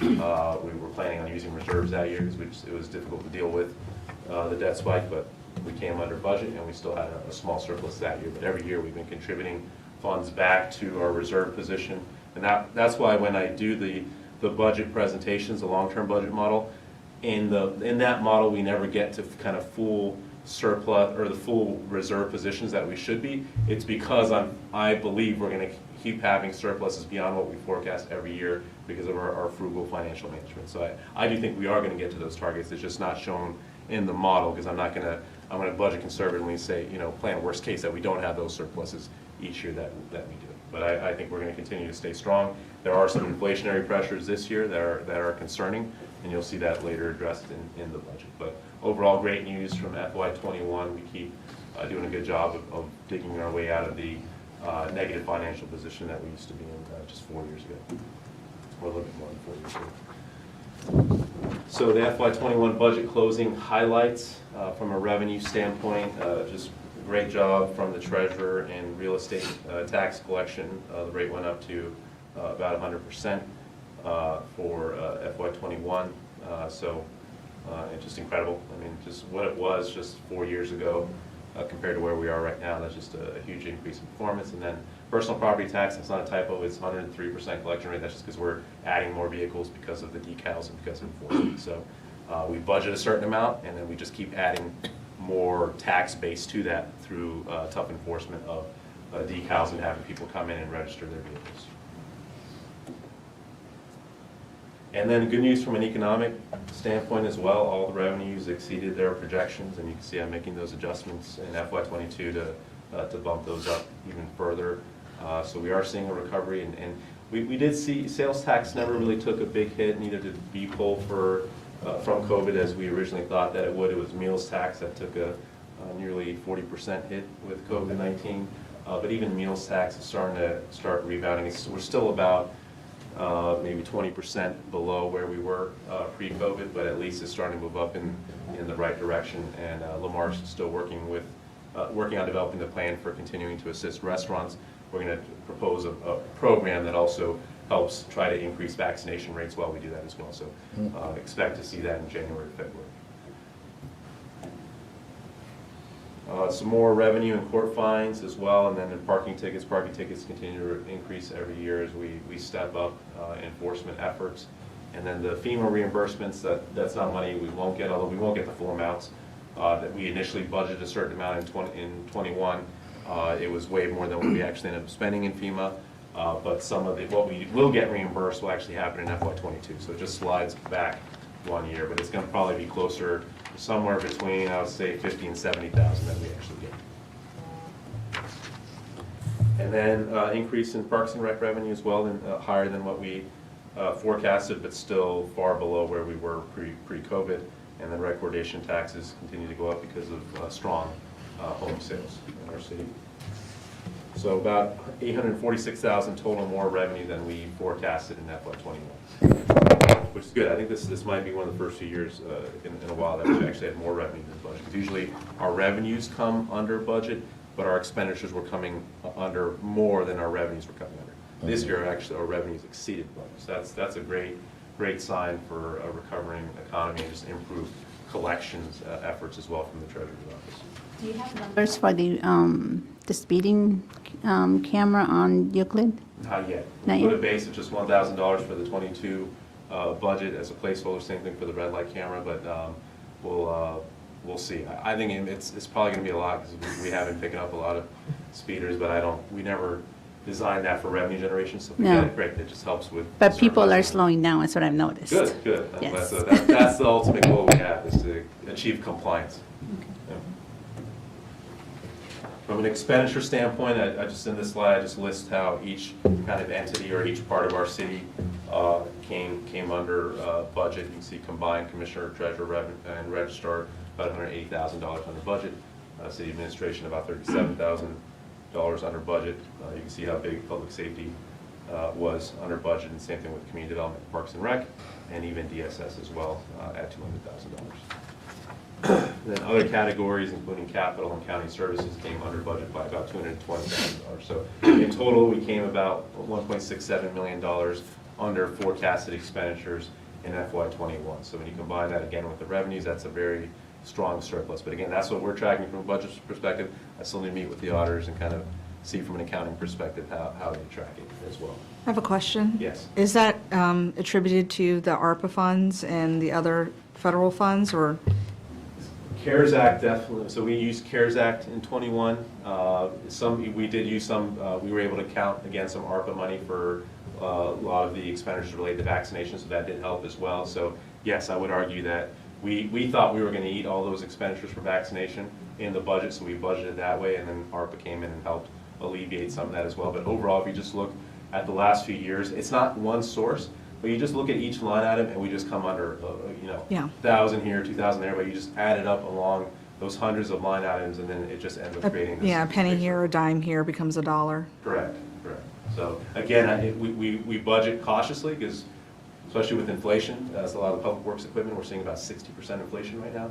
So we are very concerned about that. So we never want to have deficits. That's our goal. So we always try to stay under as much as possible. For the FY22, but any questions on FY21? I know it's not complete. Hopefully by next week we'll have the full audit results and I can go over that with you all. Any questions on FY21? Okay. Moving on to the FY22 amendment. Some ARPA additions. I am proposing $2 million more for emergency culvert repairs. I know that's a very large number, but I just don't think the residents are going to forgive us if we have a culvert collapse. I just don't. I think we need to be as aggressive as humanly possible in getting ahead of the game here with culverts, and we're blessed to have this money from the federal government right now to be able to do so. So there's no excuses for us not to address these issues, and that's why we're budgeting very aggressively to deal with the culverts. So we've identified kind of at-risk culverts, and we're dealing with them between a mix of ARPA funding, a mix of transportation dollars, and also a mix of stormwater funding as well to try to address them. With ARPA specifically, we want to deal with the two culverts that are at risk on Railroad Drive. If one of those culverts goes down, then there's no access to the VRE station. So we really don't want to risk that, and unfortunately the culverts are just, a lot of them built from the 1980s are just giving away quicker than we anticipated. So we really want to get ahead of the game here and address these as quickly as possible.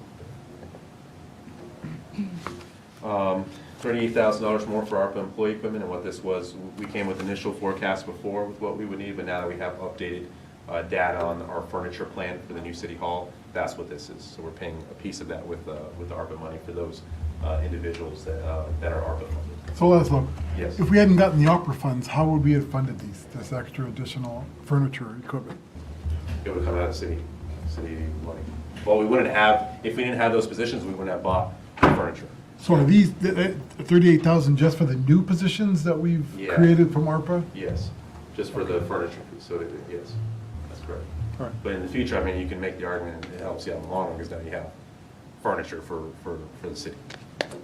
So, then the premium pay, this is from Calvin's presentation. He did the first information item in September, talking about the challenges of his department, and then at the last meeting, we went over just some numbers here for what it would cost for us to address these challenges, and we said that we could actually use, we could just start my FY23 plan for Public Works, start it 6 months sooner to really start helping to increase the, the pay from the $16 up to the minimum floor of $17 to be a little bit more competitive with starting salaries that we're starting to see throughout the region as well, to help with recruitment and retention efforts. So that's how much ARPA money we would need for FY22 to take that initiative on. The Wi-Fi on the public plaza, we initially budgeted that in FY23, but based off the City Hall build-out timeline, we actually need that money in FY22 to have the Wi-Fi network ready for the public on the plaza. Hey, last look, I got a Yes. question. In regards to the public Wi-Fi on the plaza, I was just at Mosaic this weekend and out on their open space. I don't think that's necessary because everyone has their own phone service. I mean, I understand why you need it in the building, but to offer public Wi-Fi is a whole nother level.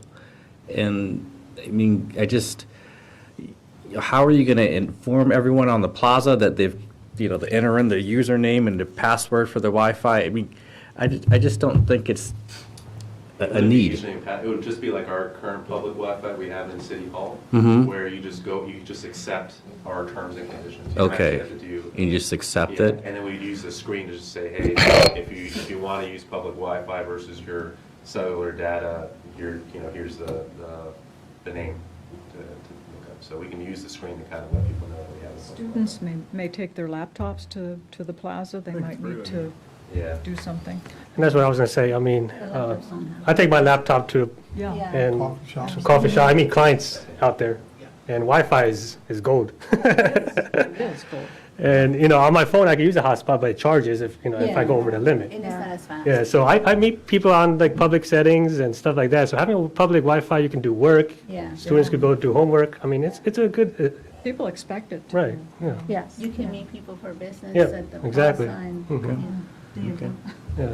We And it- wouldn't use our corporate laptops.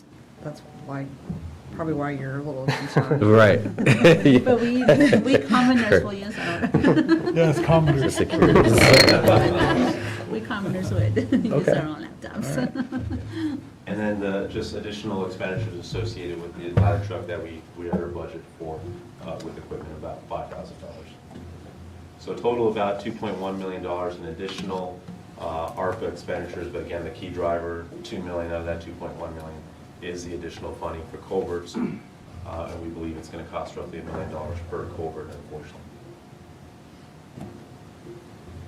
Okay, so beyond ARPA, starting to go over the non-ARPA budget highlights here. I always start off with some neutral financial impacts, either kind of just movement between general ledger items or carryover from FY21. So transportation is always the biggest driver of carryover when, especially projects like Connor Drive, where you keep pushing back the funding sources as the project gets delayed. So we have about $2 million in carryover transportation and capital projects. We have a total of about $2.7 million in new transportation spending, or not new, but in total in transportation spending, additional transportation spending, but $2 million out of that 2.7 is just carryover. So it's about $700,000 in new spending. We'll go over that here in a couple slides.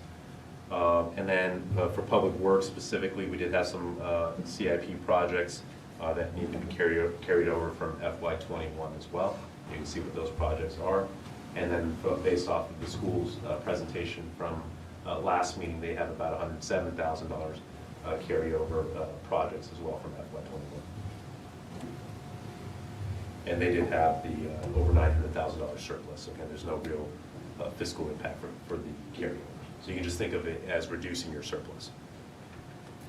And then we did have multiple small grants. You'll see that in the spreadsheet when you pull that up between police, fire, and DSS. They have multiple smaller grants this year that just really offset. You'll see revenue and then offsetting expenditure as well, but no actual financial impact to the city and taxpayers.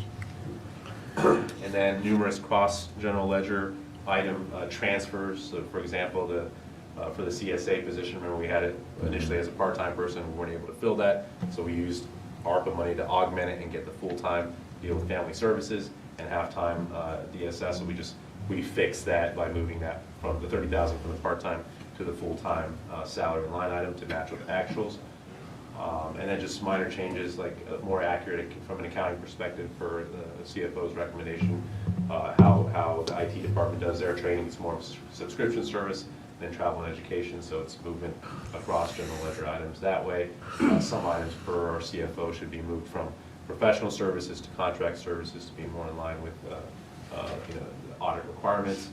And then we moved around our positions to kind of match their correct departments. And FY23 will even expand upon that as well and actually create a community services office separate from the city manager as well for those ARPA positions. All right, some positive financial impacts. That's either higher revenue or lower expenditures. So just again, incredible performance from Patty in getting delinquent taxes last year in FY21. So we're increasing the forecast for what we think we're going to do in 22 based off that performance. Again, economic revenues continue to go up, so we're matching it closer to actual performance, but not too. We're still relatively conservative with this increase because we just don't know what's going to happen with the economy, but we feel confident at least to raise the numbers initially. Even with meals tax, we raised it slightly as well. And then increased revenue from the police department, mainly from parking fines. We did add the $1,000 each for the speeding and red light cameras. That's a very small dollar amount. I think it's probably going to be more than that, but we're budgeting conservatively. And then they did get a cyber grant as well.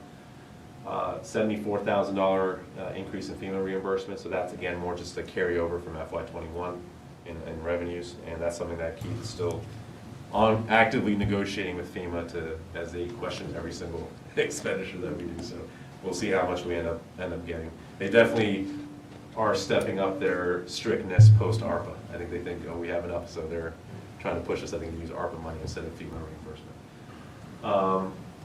And then you can see we did increase some revenues for social services. So you're going to see an increase in expenditure in the CSA program. That comes with some offsetting revenue as well. Not fully, it's only at 42% offsetting revenue. And then we continue to get these new codes from the state for foster care support as well. Instead of just consolidating one line item, they just have all these different new codes that they're getting small pieces of dollar amounts that we have expenditure. 42% offsetting revenue? For CSA. Okay, can you explain, can you go into a little bit more detail on that? If we end up spending $1 million for all of our kids in CSA, the state will give us about $420,000. Okay. Right, that's the percentage that we always question because they came up with it in the 90s, and our percentage match is close to like the false churches in Loudoun counties of the world. Okay. So it doesn't make much sense when you look at kind of how, like for example, how our schools are reimbursed. It's a much higher percentage than false church in Loudoun County, but for some reason CSA is so low, and they haven't updated the study since the late 1990s.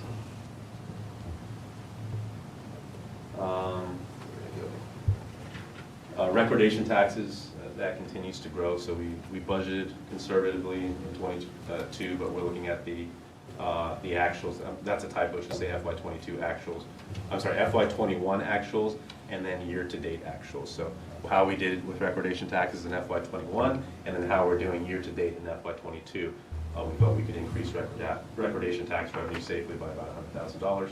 And then we did cut a little bit from the Community Development Department professional services, just to match a little bit closer to the FY21 actuals and free up some revenue for the added expenditures that we're proposing for that department. And then we did get some savings. If you all recall, you all approved a debt refinancing. We didn't get near the $500,000 that we were looking for. We had to delay. Some bonds didn't make any sense to refinance anymore. We pushed that back. Hopefully next year we'll get a better return for those. But in total, we got over $200,000 in savings this fiscal year from that. And I forget what the long-term saving is, but we front-loaded a lot of those savings to 22, 23, 24. So you'll continue to see that. But $156,000 in savings for the general fund, and I think it was around $60,000 for the water fund as well for the debt refinancing. So that's great news. And then we were expected to get additional $2 million from the Phase 3 land sales and proffers in FY '22 instead of FY '23, and that's because we closed all the land transactions that we had related to that, and then also the timeline of City Hall Drive, some of the other revenues as well. So we feel pretty confident that's going to be done by the end of this fiscal year, so we should get that additional revenue now versus FY '23. So total about $3.3 million, and that's not just from this page. There's other little items throughout the spreadsheet that you'll see either green or red, depending green, meaning increased revenues or decreased expenditures, or red. I'm sorry, for this one it would just be purely green, all the green stuff driving the $3.3 million in positive financial impacts. And you can see the summary there. It's about $1.1 million in additional revenues that we're getting, and then a little bit less spending, and then that $2 million in phase 3 revenue is the biggest driver of that total amount. So negative financial impacts to our budget, so a little bit less permit revenue than what we forecasted based off of kind of how we did last fiscal year, and then again, year-to-date trends, we're lowering that just to be a little bit more conservative. Building permit revenues, the phase 3 residential build-out delayed. We thought that the first homes would be done this fiscal year. It's being pushed back to next fiscal year, so that means a little bit less in building permit revenues as well. $118,000 less from both combined loss of the ASAP rent. ASAP no longer is part of City Hall. They were paying us rent. We're no longer getting that. And then the state canceled the game of skills, so you don't see the little slot machines anymore in the 7-Elevens or restaurants. So we lost that revenue source as well. This isn't necessarily a decrease in revenue, but I put it as a negative financial impact. But the recommendation is to use $112,000 of the FY21 surplus to balance this budget. I don't think we're going to need it. You can see from our previous years how much we usually have strong surpluses. So think of this as more of a planned cushion. And there is some concern about inflation, so I want to be extra cautious this year and be transparent about budgeting some extra money from the surplus to make sure we cover our budget. You can say the drivers of that. We have about $291,000 of carryover. So just think we're not even offsetting the full surplus by that carryover amount. That's kind of how strong our budget is right now, that we can cover the majority of those carryover without tapping too much into fund balance for that. And then a major proposal that I have in this budget is a total for cost roughly about $95,000 for bonuses, so $697 for full-time employees, $350 for, or $349 for part-time employees, using surplus from last year to pay for that. This would match, if you remember the agenda item we had back in September where we were able to give our police officers a bonus, and then at the bottom of that agenda I said the city manager will evaluate in the budget amendment to include the rest of city employees in that bonus. So I am proposing a one-time bonus for city employees. I thought we were planning on giving the police officers or the PD and the fire department a raise to compete with our neighboring jurisdictions. We are. In FY23, we're doing across the board, where we're going to utilize ARPA money and city money to do kind of across the board. Okay, so I'm a year ahead. Yeah, that's part of the FY23 budget. Okay, thanks. And the fire department right now has the biggest gap with neighbors. As I told you, remember we addressed with some of the gap with police by freezing those 2 officers. So that decreased some of the gap. So police and fire still have the highest gap. So they're going to get the majority share of the pay adjustments if the ARPA spending increase for pay raises is approved in FY23. Okay. So what was the amount that, there was a presentation a couple of meetings back that was a surplus, and I proposed that we use that for the bonus. I thought it was the $75,000. For which surplus? Are you talking about the police agenda item? Was it police agenda? I think we just... In September, so it was HB 599 funds, where we got additional funding from the state, and then we determined we could use that for bonuses, and we used it for the patrol officers at that time. But I said at that time I'd like to do that for the rest of city employees, so we would use the mid-year budget amendment if financially feasible to do with that. No, I think it was something I can't recall. I might have to dig up an email or something. I added this about $2,000 for governing body travel, education, conference expenditures. That current general ledger item really only counts for anything that Dean has to do for travel and education. So we want to make sure that you all have the opportunity as well, if you wanted to go to any conferences or anything like that, to have a source of revenue for that. That's purely discretional, but I thought it would make sense if that was something you guys were looking to do. Then we talked about this before when we planned the Latino Festival, just the added expenditures, and you see that kind of sprinkled across the different departments in terms of overtime expenditures and part-time expenditures for Parks and Rec.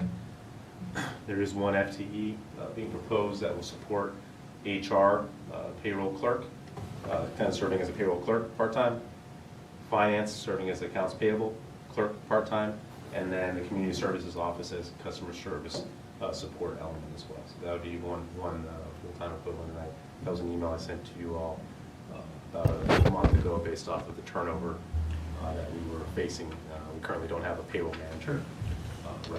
Finance was part-time, did you say? It's one person, but their duties are scattered. Does that make sense? Got a question. Did we get a debrief on the Latino Festival like we did for the 4th of July? Kind of how the results? Yeah, and our costs and what, if there were any, if we know yet if we got any revenue from the taxes or from sales tax? I don't think we would get revenue from sales tax. I'd have to look and see about meals taxes. That's what I meant, yeah. No, we haven't done a decrease like that. To be honest, I haven't looked at the meals taxes from that. We did do an after-action meeting. We had Councilmember Maya join us along with the members of the committee for that event to meet with staff and just go over the event, kind of what went well, what we think we can modify for future years, but we didn't look at the meals tax question. In the new year, can we get a holistic debrief? And I think we probably should do that same thing with each and every type of citywide event where we have something like this. The revenues are feasible? Mhm. Okay, all right. Thank you. Okay. And $13,000 additional funding needed to get the Marcus alert rave systems for law enforcement up and running. And then from the general fund impact, I already briefed you the ARPA funding impact for the public works pay adjustments. It'd be, for the general fund, it'd be about $11,000 for that. We're increasing CSA by about $100,000 to provide us a cushion because there is an increased caseload that we're seeing, and there's also increased vendor costs that we're starting to see as well with CSA. So we don't want to go over that budget. That was one of the items we did go over in the 16 budget that caused some of the negative remarks from an audit perspective as well. That's one you got to watch closely. That one in jails, jail costs are the most fluid that you got to keep monitoring to see how it's spiking or going down. And then from a capital perspective, not including transportation, new spending on capital is about $564,000, of which roughly $500,000 is combined between the high school roof and security camera project, so about close to $400,000 for the high school roof, and then over $100,000 for the security cameras. And then we did have some public works equipment additional expenditures, and that was from the inflation that we're starting to see with vendors coming back with much higher than expected prices for equipment. Then continuing with the negative financial impacts, like I stated before, so total increase in transportation spending of $2.7 million, $2 million of which is carryover, and then $700,000 in additional or new transportation expenditures. That's driven by the Manassas Drive culvert. Remember, I just explained we're using ARPA money to tackle the Railroad Drive culverts. We're using transportation dollars to tackle the Manassas Drive culvert, and then we're using stormwater to keep planning for the other culvert near the along Manassas Drive near the public works facilities as well. So those are the 4 outstanding culverts that we feel we need to tackle sooner rather than later. You went over that rather quickly. Could you repeat that again for the folks at home? The four culverts. Yeah, the 4 culverts. There's one. What's the one called in your public works? What are we calling that one? We've been just calling it the culvert at Public Works. Okay.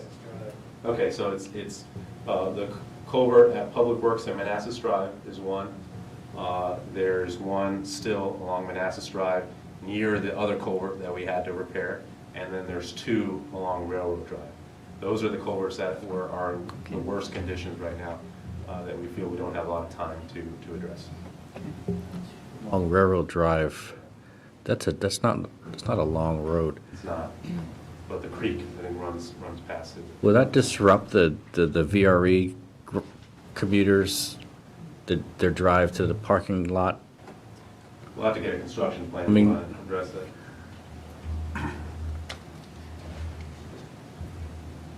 You know, the Russia Branch culvert that we knew we had to replace Mhm. goes directly under Manassas Drive. Mhm. Right at the end of that culvert, the stream kind of takes about almost a 90-degree bend. Mm. So there's another culvert immediately adjacent to it under Railroad Drive. And then just past the railroad and Uosa, the railroad building and Uosa parcel where it goes Right. back under, in front of the VRE parking lot. All 3 of those culverts currently, we're looking at a shotcrete repair. So they work from the inside and they actually, similar to what you would do with a swimming pool, the walls of a swimming pool. So they inject shotcrete and then smooth it out along the inside of the culvert. So hopefully, no impediment of traffic Okay. to do a shotcrete repair. If something happens that one of the culverts can't be repaired by an internal method, then we'd have to start looking at other methods that may cause some disruption to traffic. Okay, thanks. And ridership is still pretty low. I think this is the time to do it versus when things get back to. Right.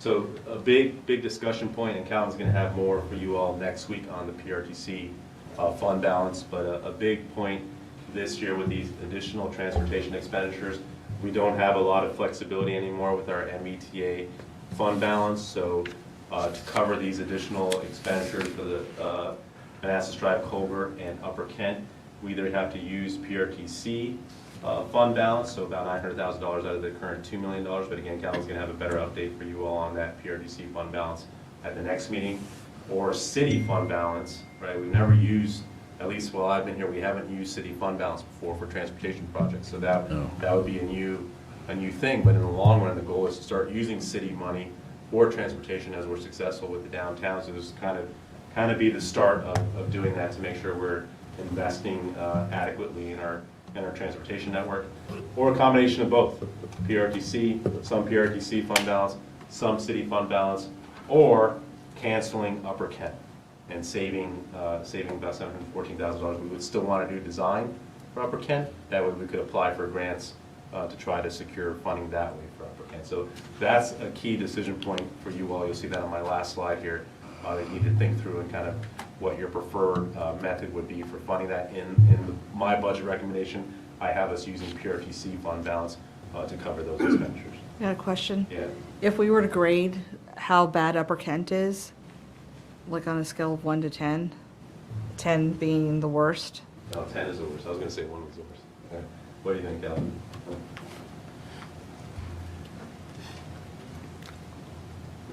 As far as general condition now, or how we think it could possibly stand up, right now, I would say it's probably around a 7, but we had already milled out a large section of that and resurfaced it, and within 2 years, mud was coming back up through the same pothole locations.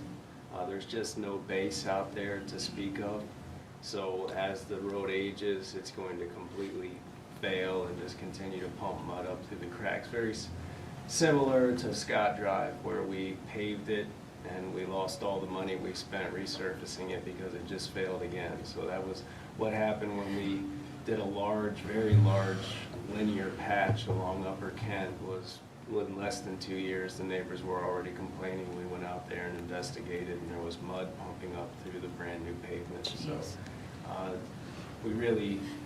we have been prioritizing Kent since before we prioritized reconstruction on Scott.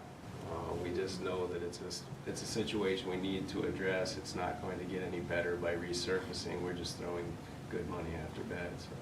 And one quick related question, can we kind of expect the same thing with a lot of the streets on the west side? I would love to say no, but I kind of start to get the feeling that anywhere we have water issues, improper drainage, we're gonna be facing the same problem. So it's hard to tell. I don't know why there was water under Scott Drive. Not really, it's kind of up on a hill. Yeah. There was no rhyme or reason to the amount of moisture we found when we excavated out Scott Drive. But anywhere we have that condition, I expect the base is sunk into the mud and mixed in, and we don't have any real base to speak of anymore. So I can tell you that the streets I know that we've resurfaced, and they've immediately come back with problems, are Upper Ken, Scott. I don't know of any other streets that we've resurfaced and had problems within the next couple years. Okay. Thank you. Good question. Moving on, so a big project we have proposed here is about $525,000 combined, both city and schools, for the new city hall for furniture, technology, equipment, moving expenses. Because this is associated with the new city hall, and we were promising our residents this won't be any financial impact on our residents, I propose using this land acquisition funding that we're getting, this additional $2 million piece of that to pay for this, so it's not coming from city taxpayers, and continue to fulfill our promise to our taxpayers. And then $800,000 remaining for the Phase 3 land acquisition costs that we've been briefing you up on. So again, we would use that additional land acquisition funding that we're getting right now to address those. So total, again, $3.3 million, and I do my best to kind of summarize the big categories. There's elements of revenue loss, about $300,000, new operation spending of just under $400,000. That's again mainly going to be your CSA and your bonuses for employees. Your capital spending of about $564,000, mainly the high school roof and security cameras, and then $700,000 in new transportation spending, not carryover, mainly increased expenditures associated with Upper Kent and the Manassas Drive culvert, and then additional $1.27 million in Phase 3 funded expenditures. That's the remaining land acquisition that we need to do, and then the city hall expenditures associated with furniture, IT, systems, all that stuff that we need to get the new city hall up and running. And then just to simplify it, taking out the noise of ARPA, transportation, and Phase 3 funding, what we have is just for about $400,000 in operation spending and $564,000 in capital spending. So just roughly about $1 million in new spending, and if you remember, we had about roughly $1 million in new revenue, so it balances out.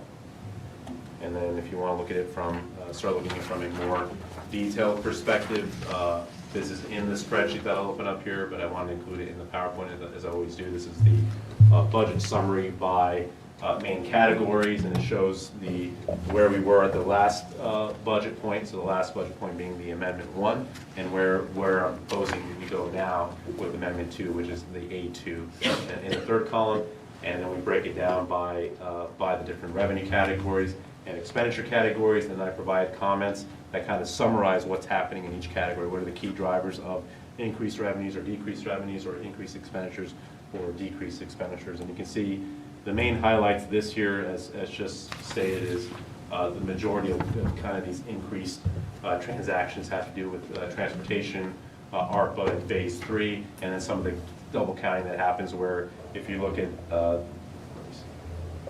this category, fund transfers, right, as things move between the operating budget and capital expenditure, you're counting it as a transfer, and then you're also counting it as an expenditure on the capital side. So that inflates kind of this increase when you're transferring additional funding for capital. And the same thing with expenditures. You can see that in these different categories as well. So this is just another way to look at what I was just presenting. You can see just over $900,000 in actual increases in expenditures when you take out the noise of transportation, ARPA, and Phase 3.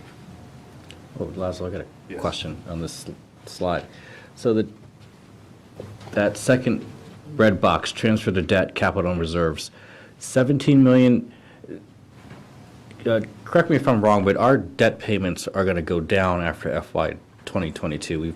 We're done with the high debt payments. They've been going down every year because we've been refinancing, but the large decrease happens in FY 23.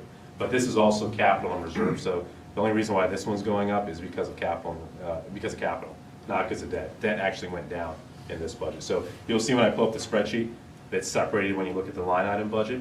So debt went down in this budget, but capital is way up, right? Because you have to transfer funds from the operating budget to the capital. So, okay, is it still a significant difference in terms of the debt payments from FY 2022 to 23? It is. I think it's about $1.5 million drop still. So we are still, well, I have to update the math now. I think it's probably more. 1.4. No, less? We've done, it used to be 2.5 million. Mhm. We did a lot of the refinancing over the last few years that already started that decline in previous years, and now we just declined it further by about $150,000. But it could still be more because I think we're getting some of the current debt refinancing that we did. We are getting some of that, I think, in FY23 as well. So I'd have to go back and look at the numbers, but I think it's about 1.5 million. But definitely when I present the FY23 budget, we'll have the updated debt schedule that some ponds still working on. I had to focus first on FY22, what the new debt impact would be from this refinancing, but now we have to look at all the latter years based off this refinancing as well. Right. So we should see, just like that proffer from phase 3, that I think it's what, 2.2 million or 2 point something million? Increase in the. Right. And, yeah. We may get a similar bump up like that because of the debt payments Yeah. going down. That's correct. That's already part of the model. Okay. Right, that we forecasted for the long run. That's how we're able to do a lot of between that and economic development revenues. Mhm. That's how we're able to continue the tax cuts and the increase in salaries for our employees. Okay. And also increase capital expenditures as well. Okay, thanks. Okay, so the next two slides here just kind of provide a closer look at the capital budget and breaking it down by specific project. And you can see with the transportation here, just kind of summarizing the same thing. $2 million carryover, PRTC to close the remaining gap. And we talk about the phase 3 funding and the ARPA funding for culverts from a revenue perspective. And then below that, you have all the different expenditure categories. We talked about transportation already. Just want to note the VRE garage, that was total, the design was total about $700,000. We have yet to receive a bill yet, so we're carrying over $500,000 from FY21 to FY22. And so it's not an actual increase in spending on design for the VRE garage. It's just carryover from FY21. How is the Manassas Drive traffic study going? The Manassas Drive traffic study? We haven't started it yet. Okay. I think that's something that, there's a couple components to it, and Steve's first, we're looking at kind of more the downtown area and what we want to focus on there, but then we are going to expand it as well. But I think he's still working on the proposal. I don't remember if we're doing a full I don't think we're doing a full RFP anymore, but he's getting the proposals out there. But we're working on that still. The downtown pedestrian safety study, we're looking at we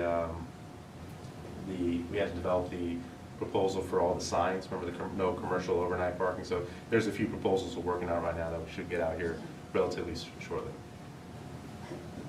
But that one, we did a study to support the ongoing negotiations for the parking situation across the street. That was a quick turnaround for a study, so I can see these not taking too long as well. So we should have some good results. Okay. Not a lot of changes for public safety here. Again, the big thing for community development was supply chain price increases with inflation for equipment. And then for the biggest detail is going to be in the city administration, where you have the land acquisition for phase 3 and then the additional transfer to proper fund. So we're adding additional money back into our proper fund for future year expenditures, mainly again as first as a kind of reserve for ongoing city hall expenditures and including the lease payments. If revenues haven't caught up to where they should be to cover the lease, then we tap into that new large proper fund to cover that. But I don't think we'll have to. Got a question. Yes. So the moving costs, is that just does that include both us and the schools, or it's just us? No, well, in the way it's broken down in the CIP, this category is just us, and then I'm showing schools separately for the roof.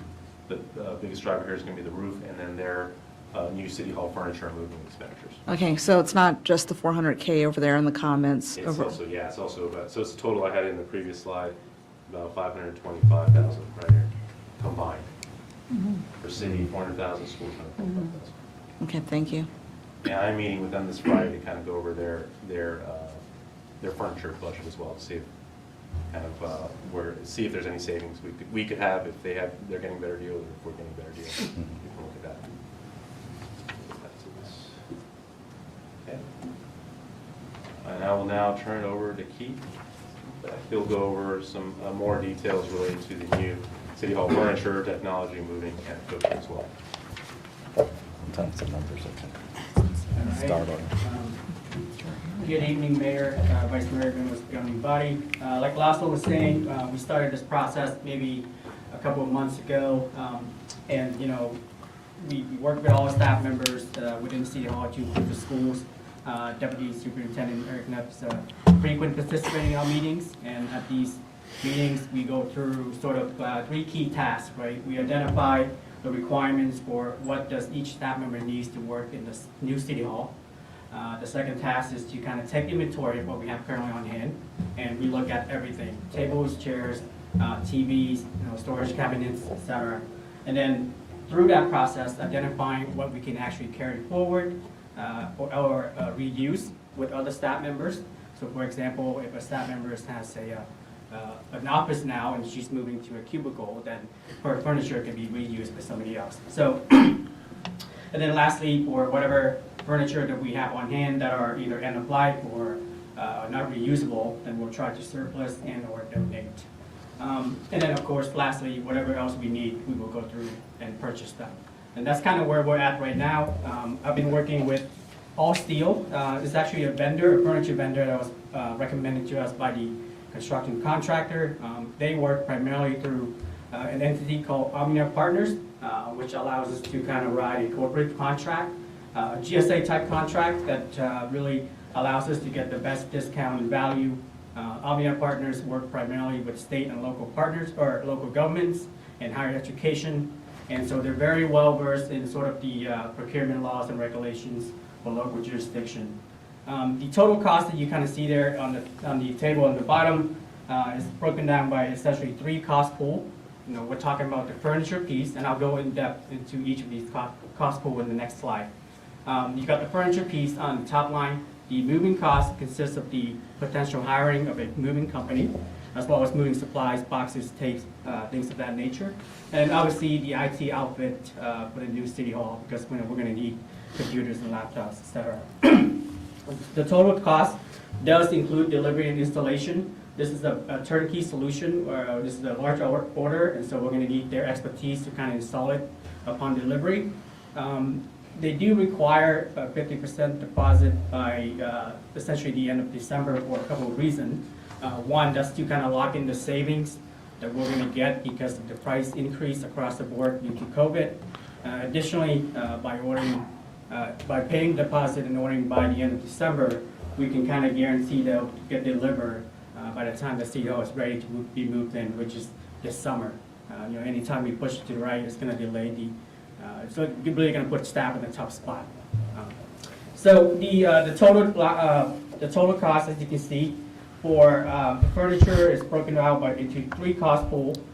There's the general fund portion and an ARPA share total portion, and the total cost for the general fund impact is roughly $358,000. However, we are putting an additional 10% contingency. Some of these estimates are what they are, estimates, and so that's why we need to put an additional 10% contingency for a total of about $400,000 impact to the general fund. The ARPA share total is roughly $56,000, and the total for everything is roughly $414,000. So pretty busy slide. My apologies if you can't make out the line items, but essentially on the left-hand side is a line item breakdown for each of the cost pool and what each of the line items are. Pretty self-explanatory. You have cubicles, tables, chairs, etc. How many units we need per line item, what they cost individually, and then the total cost and what the ARPA shares for each of those line items. The items that are orange, highlighted in orange, are denoted that has an ARPA share. And the items highlighted in red, that I'll explain here in the next slide, is are items that we could have additional savings because they're an alternative option that's kind of up to y'all to decide. Total cost at the bottom is the same as I briefed earlier. Instead of going through this line by line, I can ask or take any questions that you may have. There's another point that I want to bring up. Many of these items do have a lifetime warranty. Some items, especially mechanical motors type items, have a manufacturer warranty, but the majority of these items will last us roughly 15 years or more. Those are the actual photos on the right-hand side of some of the key items we're getting. Obviously, the cubicles is a big piece. The one important aspect about that particular edition of the cubicle is that it has a raisable work surface. You can see that there's 3 sides to it. One side will actually raise up, which allows staff the ability to stand while they work. The table is a pretty standard table. They do have electrical conduit built in, and then we are getting several different sets of chairs for different purposes. The ones shown there are the GB Dias chairs, staff that work in the customer service center, and then the GB audience chairs. Staff did actually went out to All Steel office to look at these items in person, and they are of high quality. And we really like the comfort level as well as the durability. That was my question. You checked it for comfort. Yes. Yeah. We all sat down in it. Oh, that's good. That's good. It's important when people sit for the majority of their day to have something that's extremely comfortable. And then, like I mentioned earlier, there were essentially 5 items that are highlighted in red, and they are reflected here. And these are just essentially an additional or an alternative option that you can choose from. The caveat, obviously, is that these are slightly lesser quality, especially in terms of comfort as well as back support. The difference is, and I'll kind of go line by line here, for the workstation, the difference is really about $500 a piece, and the cost difference is essentially in the mechanical motor base that allows you to raise the desk. So with this option, it's a static desk, it's a static cubicle. For the chairs, primarily the cost saving is about $100 to $200 each unit. But they are of a lesser comfort and lesser, have less back support. And you can kind of see the breakdown there between the original proposed option as well as the alternative option. The total cost saving is roughly $22,000. And then of that $22,000, the breakdown for general fund saving is about $18,000, and the ARPA share saving is about $3,000. That being said, I guess I can take any questions. I got a question. Go Yeah, ahead. Keith, so the original proposal includes the chairs that are raisable? The That you desk. raise- The The desk desk that can are- raise? yeah. Correct. Oh, good, yeah, we should get that, that's ergonomically better. Yeah, there's some research that indicate that, sitting down with your desk all the time, every day Oh, is yeah. very detrimental to health, so. But we want to do our fiduciary responsibility to you all and provide you all with options for reducing the total price tag, but we feel the additional $18,000 for the stand-up desk and the more ergonomical chairs made sense for the lifetime of our employees. I got a question. Yeah, go ahead. It's more for the governing body. If you guys have noticed that when you go upstairs in the school board chambers, that they have it's a plaque on the side wall, and they have the list of all their school board members there. If we could have something similar for us, I mean, we have the pictures on the wall, but that's not everyone in the It's pretty hallway. outdated. And I think that's just nice to show the history and continuity of those who served. I don't know how much that's gonna cost, or if, you want me to pay or something, but I mean, it's just an idea, for us to have in our chambers. Yeah. Oh, that's a very good idea. That's something that could be handled even after we get in. Sure. It's not like the furniture. Oh, no, Yeah, it's not okay. necessary, no, but Great idea. Actually, I think it's a good point you guys should probably, when the chambers are open, kind of walk around and see how you'd want to kind of spruce it up, because we'll do the same thing for our city admin wing. we've been talking about what we want to do to kind of make it look nicer, but that's your chambers and your hallway, and you're going to have that office area as well with workstations for you all, desks for you all to get work done, and your mail room and other things like that. So that's your all's room to coordinate with Lana, of course. How about like the city seal in the chambers?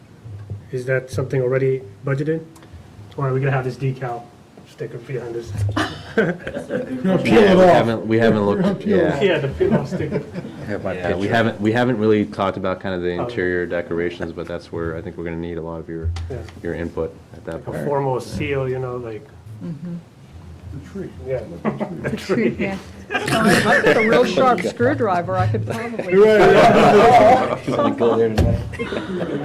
lost the point, I think at some point there'll be an interior designer that's gonna come in and kind of help. Oh, good. The wellness tree. How much of our furniture are we reusing? We're still in the process of identifying, obviously, it makes sense that, for those that are going from office to office, we're gonna try and carry most of our stuff forward. And we're actually working with the school as well, whatever they don't use, that may be better quality than what we have now, we're gonna try and use some of that. But it'll mainly, it won't include the chairs, though. We do want to buy new chairs for everyone, because our chairs are very, very old and failing. I don't have a chair anymore. I'm using one of those chairs because my chair broke.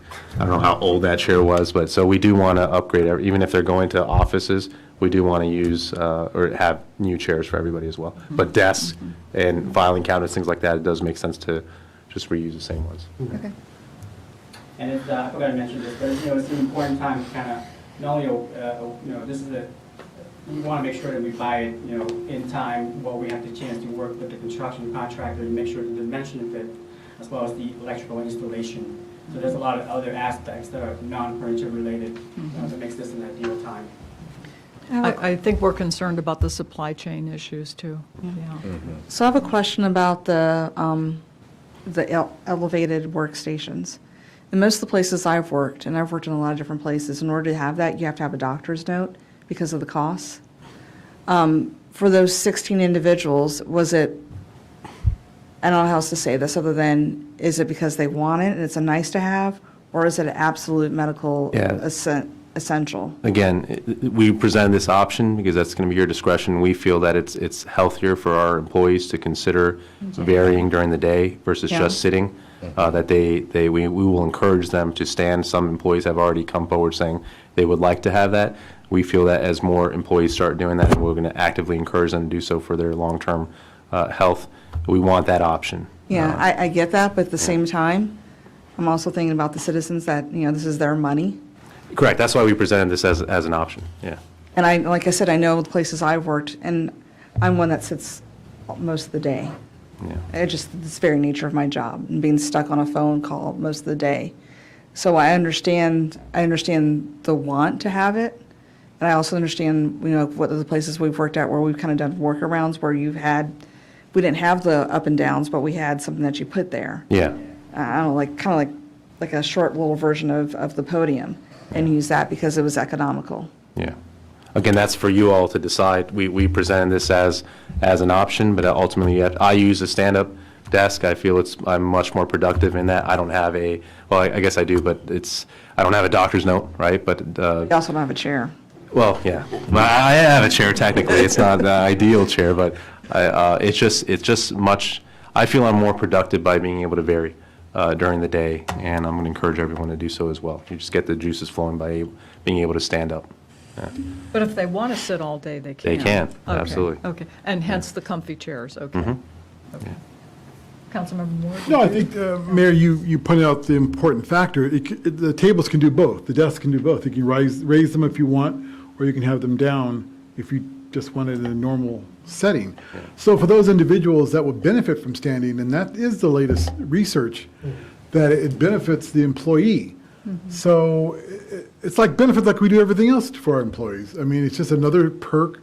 We're not paying them the most in the region, so we can at least make their work safe, their work area, something that's ergonomically safe and beneficial to them, and it gives them options. And we're only talking about $18,000, of which some of this money is coming from ARPA.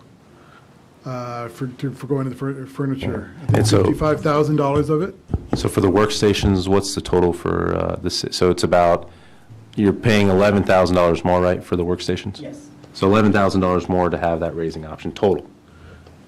That's a wonderful benefit to give our employees to have that Correct. option. And this is multi-year investment. I have another question, and is there a way you can give us, and I know some of it probably can't be public, but a way that we can actually get the price tag, the expenses so far on the city hall? What do you mean the expenses so far? Like Like the wh- entire construction? Yeah, Yeah, I can actually, we're going over right now the first set of invoices because I feel, about the construction budget itself. I'm just looking at the whole ticket for it, because this is why I'm asking this question, because I feel I get this in bits and pieces, and I don't get the big picture. Oh, we did the big picture. I thought I had presented to the new governing body the big picture, but if not, I apologize, I would. That was a while ago, right? Okay. Yeah. A lot of things have happened between now and then, not only here, but, So you need just a information- refresher? again. Yes, Okay, so that I we can certainly do actually that. make a well-informed decision with this money. With which money exactly? I'm just trying to understand, because This, so you're asking the citizens to spend money on furniture, on moving costs, but at the same time, you're asking us to like dig back in our mind from almost a year ago of the costs. not really, I'm not, because it's a completely different decision point. One is construction of a building, one is furnishing that building. Yeah, but I'm And also- these aren't, we're not asking taxpayers to do this, we're actually using developer proceeds to pay for this. To pay for I just all want this to clarify. furniture? Yes, absolutely. That's what I say. In the budget, and ARPA money. But So it's, so I can clear, it's proffer and And land land transactions, sales. yeah. Okay. that's the phase 3, but that money could still be spent somewhere else. That's obviously true, but I just want to clarify that we're not using taxpayer money for that. That's not how our citizens are going to look at it. But it's accurate. Well, they It's can a look at it fact. however they want. How they look at it. Yeah. I'm getting confused by it. Right. He just made it clear. So, I don't think it's very confusing. so I'm just at trying to all. be, Well, fiscally it is. conservative here and Right. make sure that we're being stewards of the citizens' money. And just, that's why I'm going down, I agree with Councilmember Hampton of, is it a need or a want for these expensive raised, elevated desks? It's $11,000 for something that will last for, I don't know how long have we had our existing furniture right now? Over 20 years? Yeah, so for 20 years, $11,000 investment, I would do the math. You can say it's a want for your own health or a need for long-term health. I don't know how you define whether it's a want or need in terms of long-term health of employees and well-being. It also increases productivity, too. That's what I agree. I mean, And morality? and morale in the office, correct, yeah. I mean, there's studies out there that says you're more productive standing up on your feet, right? Versus sitting down in front of a computer. But a And if you raise, look at office literature too, I mean, standing up and you have another coworker standing right next to you, you can communicate eye level now versus sending an email across the table, right? So there's a Well, lot of literature. So out you know there. what we do back when we were in the office and we didn't have raised desks, we'd actually get out and walk around and tap someone on the shoulder and talk to them. Right, but not everybody does that though. Yeah. but a raise will be better and increase morale and I'm sure that before a raise and a raised up desk. But 11,000 is not much? going to provide that. How much of a raise could we give each employee for $11,000? That's what they really want. So let's not just give them like candy, give them what they want. Or you mean a one-time bonus? It wouldn't be a raise because this Right, is a yeah. one-time What would the cost. one-time bonus be for $11,000? Well, in addition to the one-time bonus that's being proposed. We're already giving bonuses and raises. That's not, a this would bonus be is an not a extra one. raise. Roughly $60 more. $60. Yeah. That's not a lot. No. And we talk about inflation and it hits them. But yeah, you got this elevated desk, so there you go, you're happy. But you could be happy, because sometimes knowing that someone cares enough about your health and you come into an environment where you're actually thought of and that you are okay and that you're working in an environment that you're happy with, would actually make me want to come in and work and do my work better. So it does have to do with morale, it does have to do with how I feel I am being treated at work. Whereas if I was sitting in this comfortable chair that I'm in right now, You know what I mean? It's like, it creates this sense of like, okay, they care about me. You said several people came forward and requested it. I think more requests for raise. Yeah, we did a quick poll of staff internally, and several people did email us that they would prefer to raise gas. And we'll see kind of how, There's- and that's today's employees. We don't know what future employees will be as well. There's a good point to be made, as Hasib said, about productivity. Oh, yeah. I know I am at my most productive when I can vary the way I work. I will sit down with my laptop, or I don't have a raised desk at home, so I walk to my kitchen countertop, put my laptop on the countertop, and I stand and work for a while, then I go back and sit down. So it's the variety that helps me produce, you know. In my office, we changed all our desks into raised desks. And you know what I found out? All my agents right now, they're out and about moving around. And they're getting tasks done that took maybe 48 hours for them while they were sitting down. So like I said, productivity increases. And it shows. I mean, you can come to my office anytime, Alexandria. You can see yourself. I mean, it's you know, and there's so much literature out there for you know, why these were designed in the first place. Yeah, because people are getting back problems, they're getting Well, problems with that their too, I wrists, mean- they're getting health issues from sitting Right. all day long, which could consequently have them be out of work. Yeah, workers' comp claims could go up. How many desks does the 11,000 represent? How many workstations? 22? 24? 22 or 24? 22? Okay. Is that the entire population? Or Of what population? of your employees? No, There's my 100 employees are scattered throughout the entire city. Yeah, like Yeah, this is just City Hall, 165. yeah. Right. So is it the entire population of City Hall, the 22? That's the city admin wing and the treasurer and commissioner of revenue. Okay. So 22 people are going to be happy and productive, all right? Versus we can take that money and possibly look at, how can we use this better? And I mean, this is it just an really- alternative, right? We could just go with the other one that, it- Well, this it- is the cost-saving one, this alternative, the one in blue, right? And that's is going to the be a less- happy 22. They got to share that happiness throughout the city. And These are the most administrative employees, so by definition, they're the ones who are going to be sitting down most of the time, whereas most of our other employees are kind of out and about.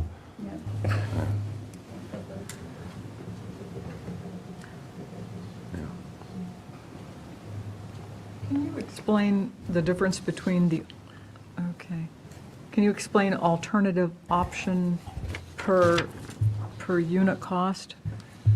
What is that column? Yeah, so the blue columns are essentially saying, you know, what it costs, this other addition. So like, for example, for the second floor workstation, each of the unit costs $5,900. The alternative option costs $5,400. So it's a saving of roughly $500 per unit. You just have to subtract this column from that column to Yeah, get the per original unit plan versus from the the alternative. original per unit cost. You have to Okay. subtract that by the alternative option per cost to see the per cost difference, and that's reflected here in that $500.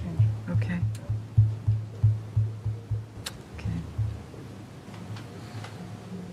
Okay, what, you're not expecting a decition this evening? No, that's, Oh, I still have to proceed with the okay. budget. Okay, no Rest of the action presentation. tonight, okay. I do have a question about, so I know is there like a remaining balance of what ARPA funds we have left? Yes, I'd like to hear that. Because we had 11 million, we spent 5 million or 6, or 5. We have 21 million. Right, So because we're splitting we it have 15 million left, if this plan is approved. from the first installment. Correct, because So of- 15 million left. Correct. No, I'm sorry. So let me look at the spreadsheet and I'll Okay. give you a better figure. Right, so Do we have a presentation on that? Yeah, Absolutely. yeah, like what we budgeted and then what all these little add-ons have Yes. been. because Just it's for been a ARPA lot. funds. And there's not a lot of let me go back to that slide so I can kind of explain what the add-ons are. There's Add-ons one. add up, don't they? Right, Yeah. and I'm just worried they're adding up more. Really adds up. Right, and they're going The pretty fast. Culver, or- $2 million, so it's a $2.1 million add-on, 2 million of which is culverts. Does that make sense? You have these other little tiny ones. These are add-ons here. I'm sorry, minus 30,000. The Wi-Fi is not an add-on. Right. That was already in there. We're just moving it up 1 year. Does that make sense? Okay, So okay, okay, But I also want to see what's spent. right. So here. Or obligated too. Right. Yeah, I would say obligated for FY '22. Okay. Yeah. And also, I mean, we spent almost 5 million. Yeah, I mean, if looking at the culverts. Because we have employees in there as well. Right. Yes. So important. adding on to those employees, can we also have something that reminds us when those positions sunset and what fiscal year those sunset and what fiscal year we have to make a decision whether to continue those positions or not renew those positions? Sure, I mean, that's, you guys want a comprehensive ARPA budget presentation, I can do that. Yeah. I think it's probably best that we have that, All right. yeah. And when do we get our second installment June, May or June. of this Of coming year, 2022. 2022? Okay. Yeah, I just want to see with the first installment, we got this much, and what we are obligated to spend so far or obligated to spend in the future, and remaining balance of that first installment. That's what I want to see. But why just the first installment? I just want, because, You don't think we're getting the second? no, we will get the second one. I just want to see if we could allocate it towards other uses. And how much, we would need, because, I mean, you present a lot of things, and I just want, You want there a might be a couple of things we might take out, or, comprehensive view. right. Yeah. Right. So you can make a better informed decision. Right. Since we're on this somewhat related topic, on the Upper Kent proposal, because there was a proposal to take it off the table, still do the engineering study. Would that then qualify for the infrastructure bill that was recently signed into law? We could apply for funding? We don't know yet, so I would hold off till next week. You're going to get a presentation from David Jackson on the infrastructure bill and kind of how that's being thought of right now, how the funding is going to work for that. So my answer would be potentially yes. Okay. I can't If give that's you- the case, then maybe we do pull it off and do the engineering, have it ready. Okay. We have other projects though, from a transportation standpoint that. And if we have to do both, I mean, if the governing body decides to do both, I would caution about using too much of the PRTC fuel tax. Okay. There's other things that come out of that. There's the CROC funding, commuter rail operating and capital fund. That's about $24,000 a month that comes out of our fuel tax. We also pay our VRE subsidy, which is about $500,000. And the price of gas, although sales are good now, fuel sales are good now, escalating prices could depress sales. And let's face it, the federal government could wake up tomorrow, panic over Omicron variant, and close down much of the country. And that could be, and our economy could suffer. So I would just sharing my thoughts, be careful with the expenditure of PRTC fuel tax revenue. Yeah.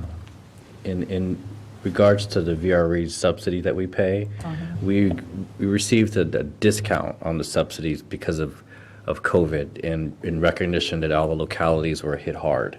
Yes, And but that's a one-time. That was one time. I'm trying to make it 2 time. So I'm working on that right now because we're still affected and trying to recover from COVID. So the money is there? Are you saying the money is in the VRE bank account and you are lobbying to have it allocated to the localities? Is that what? No, you're I'm saying I'm trying to lower our subsidy again so that we don't pay as much as our normal subsidy. Because our That's ridership done by is a down. For next formula. fiscal year. How is that going, how are you doing that? We're just gonna, right now, I'm arguing just to continue on for another year, the subsidy, the discount. So does the VRE have federal funds to do that, I guess is my question. They do. do? They do, and how they have it planned for multiple years. It's just a matter of the will of the operating board to agree. And I'm making that argument that our localities are still hit, we're recovering, and we need this discount for another year. And you can look at the parking lot as evidence of that. So. Okay, thank you, thank You're you. welcome. All right, moving on to the enterprise funds for water and sewer. So we're starting to get some ARPA delinquency revenue support. I think we've got we're close to getting our first tranche for that. So that's going to be an ongoing continual opportunity. So we're forecasting right now $29,000 That could continue to go up, and we hope it does. That we continue to receive more support from the state for delinquencies. And then from a expenditure standpoint, the administrative assistant we talked about at the last meeting, along with, again, the public works pay adjustments, what the water and sewer share of those full impacts that we talked about at the last meeting. But those are reduction in tap fee revenue, again, more of a delay because of the residential development being pushed back to FY23, so we'll still get the money, it's just going to happen in FY23 instead of FY22 from a water and sewer perspective. And then, again, some savings from the debt refinancing of about $56,000 for our water debt. Stormwater, the share of our proposal for the public works pay adjustments and administrative assistant is about a $37,000 increase. And then here it is in table format. You can see that the solid waste fund, there's absolutely no change, and then the only changes in the water and sewer stormwater are the ones that I just briefed on the previous slide, so very minor modifications to the enterprise funds. Okay, so now I will open up the spreadsheet so that we can get a full perspective of what's happening for every single penny here. The first tab is the budget overview tab, which I already had in the slide deck, but you can see it in Excel format if that works out for you better. And then the line item budget, this is the critical one. Steve, to answer your question about ARPA, I'll just scroll down to fund transfers. Everything that's ARPA is going to be highlighted here in yellow, and what we're proposing to obligate in FY22 is about $6.7 million. Okay, and then we'll next meeting I'll go over kind of FY21 line item budget once we finalize the audit and show you kind of what we did there, and we'll have a kind of comprehensive view of kind of what we've allocated. So everything you see in the spreadsheet that's yellow here, that's ARPA. And just kind of a reminder for residents, from a revenue standpoint, if something goes down, it's highlighted in reddish pink. For revenues, if it goes up, so more revenue, so tax on deeds, it's green. So it's showing how much. So for this example, tax on deeds went up by about $30,000. That way you can track every single change from the previous budget. The one exception is the transfer from reserves, even though that's technically quote unquote more revenue. That's something that's a negative action, so I'm highlighting that red. You don't want to tap into your surpluses or reserves unless necessary. But again, we've had a very sizable surplus, and we have a lot of carryover as well. That usually is funded by that. But other than that, every single revenue line item is here, reflected with those changes. Same thing with our expenditures. You can find every single line item here and what happened to every single line item. If you have any questions on any of these line items, please feel free to email me. I've covered most of the majority of them. Some of these you can see completely offset. So we increased expenditures here by $37.50. Well, we decreased it over here by $37.50 to make sure that we have a balanced approach. So you'll see that in a lot of these modifications here. Same thing here with the 270. So we just do a lot of cleanup and a lot of modifications. No changes to the registrar budget. And you can see this is where the bonuses are for the $95,000. So this is kind of how to read this budget line item. The majority of the ARPA right now, from an operating standpoint, is going to be in the city manager budget. You can go down and scroll through that and see every single position and kind of what the cost is if you want to do this. So if you go back up to the $6 million ARPA budget? Yes. And that is project amended for next year, 2022. Yeah, the amendment is to add $2.1 million. Right. So basically, we used up the first installment then. The first installment's about $10.5 million. Right. So does that include already spent? What do you mean, does that include already spent? The fire truck, the Manassas Drive culvert? This includes anything, so you'll find every single expenditure Right. in the spreadsheet. That's related to. No, but does the $6 million include what we spent so far? Yeah, so, well, Okay. with the exceptions, there's FY21 vaccination stuff as well. And I'll go over that once we finalize that spreadsheet. Remember, we haven't completed the audit yet. Right. So I need to finalize that, and I can then present it to you all. But you'll find all the ARPA expenditures here. So here's a ladder truck, the CIP tab, right? And everything else related to the fire department and the culverts are all here as well, how much we're Right. planning for that. So everything is in this budget. in the So line item tab for CIP. adding the $2 million, roughly $9 million, so we'll have about $2 million left, right? To answer my question. It's $21 million. Well, the first installment, just the Getting first. the second installment. Right, but I'm just, the first installment, $2 million left. If you want to look at it, sure. Well, it'd be more than that, because it's $10.5 million minus 7, so it's about $3.5 million, and I have to come back with you on. Right, estimated cost. Okay. It sounds like you want to stretch that first installment to the multiple years. Well, I think we need to maybe kind of look at the second installment, what we're planning on doing with that, before we see what we want to deplete our first installment. Gotcha. And that's what this is for. Feel free to look Right. in here and say, you know what, let's not do this, let's not do that, and then Yeah. just give me that. And I think that's what, I'll probably review that. And So again, that's why I made it easy, just Yeah. keep it yellow here so you can find what it is you don't like and then tell them Okay. what it is you want to. Because we have the 2025 to spend the ARPA funds, right? Was it December 30th of 2024, I believe? 2024. Yeah, FY '25. Okay. Yeah. It's not that far away. But it's not here either. What's that? So, yeah, we got some time. Yeah. Well, I just want to make sure, like we there was a playground refurbished, and there was this and that. It seems like we're getting sidetracked from all that and doing using this stuff for emergencies now. You don't have to, that's why I started off saying I'm being very aggressive Right. with culvert repairs, that's not something. Which is you'll have fair, to. yeah, which is a fair assessment, but, I just want that on the public record that I Yeah. was being very aggressive on culvert repairs, so if we do have a culvert Right. collapse. We can't afford to have number 2 collapse, right? and there was a lot of infrastructure on the original ARPA budget. And so some of them we probably weren't able to afford because we're doing these emergency repairs now. I wish they didn't exist, I wish the culverts were in Yeah. good condition. At the same time, using the ARPA funds frees up other funds for the other things. And that's a true point, because we would have had to address these Yeah. culverts somehow, so we would have to figure out Right. where to put them. So, I mean, but the whole outline we got, it seems like we're just going to be Yeah. crossing a lot of things off that we agreed to utilize these funds for.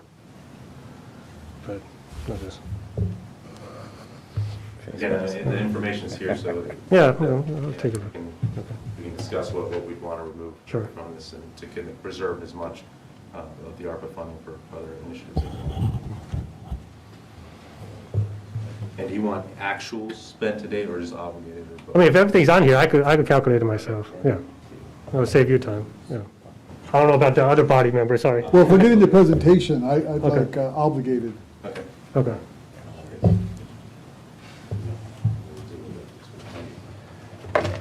So, all right, so any questions about how to read this spreadsheet here? No? Same one. Same one as You see, always. right. I try to keep this as simple as possible. Amazing. This is a capital overview tab that just describes each capital item as well. So if you don't want to look at this one, if this looks too complicated for you, please just look at this one. This one simplifies everything. And then this one goes over our carryover stuff, so you can see which projects carried over as well. And then here's a fund balance summary. Still waiting for some more information, but I hope to have this one updated by the next time we meet. And then, let's go back to the slide deck here. Okay, so next steps, please review these files and send any questions to me. We've advertised the public hearing for December 14th. You don't have to vote for on December 14th. We would like to have it there, that way we can adjust appropriations, but we can just do normal appropriations with the current budget and then adjust in January. So you don't have to vote for on the 14th. That's just kind of our preferred timeline, but again, we can hold off till January if we really need more time to do this. Key decision points, bonuses, to the mayor's point with Bourne and Councilmember Moore, what do we do with either Kent Drive, or what are the funding sources if we do want to fund that project? How do we tackle that? And we want to have a follow-up conversation with you on that next week. The public works, all the pay adjustment strategies that we talked about last week, they're now incorporated here in the budget. Yes. Just to be clear, I wasn't saying not use PRTC funds, I'm just saying let's be careful. Like, it would be problematic to me to take both projects out of that. Whereas I have no problem taking one of the projects out of PRTC. but just food for thought. And using fund balance to cover the rest, city fund balance. Yes. Or to Councilmember Moore's point, grants, however that can be, transportation would dollars cancel- from the federal government. Yeah, we would cancel Upper Kent, just do design engineering, which means we wouldn't have to tap into the PRTC funds. Right. We would just do design engineering Right, and then apply right. for other grant funds. So Right. that's an opportunity. Yeah. Okay, and then any other actions that you guys may want, please, again, feel free to I got one. send me a list of that, and then I can present those at the next meeting for anything else you guys want to change. I got you. Question, when do you need the questions from us? What's the absolute? It depends on your time. If you guys want to push this back to January, then we have more time.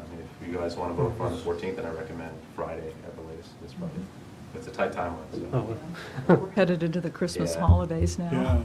Right. How critical is the December 14th vote? What's that? How critical is the December 14th vote? It's not, it just makes the appropriations a lot easier. If not, we just appropriate our A1 budget, and then we just have to adjust it for the final quarter to incorporate the amendment that we did. So it's doable. Hey, Laszlo, what happened to the gift card program for the local restaurants that Councilmember Moore mentioned? Yeah, that's what I mentioned before. We're still working on that proposal, the details. I should be being briefed on that here shortly.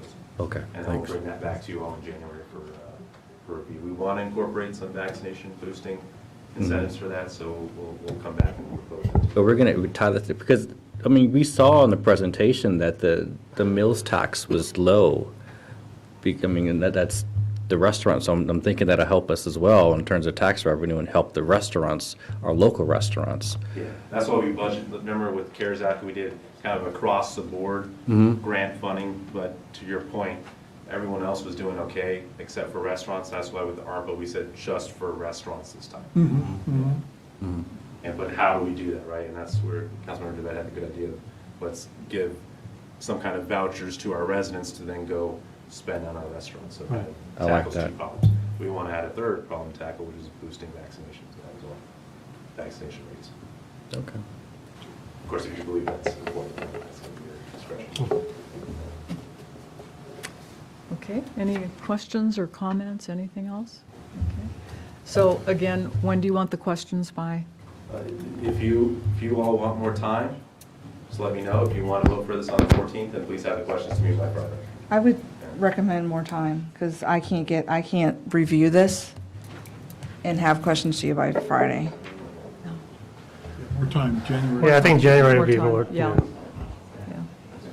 right, that helps. Yeah. And, so when's the meeting in January? It's the second, I believe, second Tuesday and the third Tuesday. Okay, all right, so we'll have some time then after the New Year's to Okay. go through it. I think we can still hold a public hearing on the 14th. Yes. And just, you don't take action on it, but that way at least the public hearing is already done.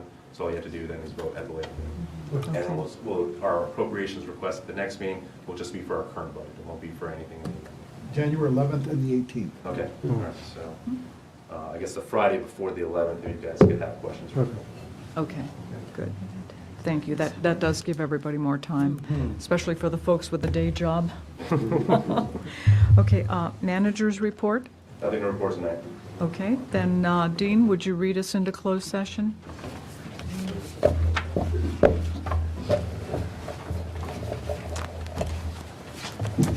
I recommend the governing body go into closed meeting to discuss the disposition of city-owned real property.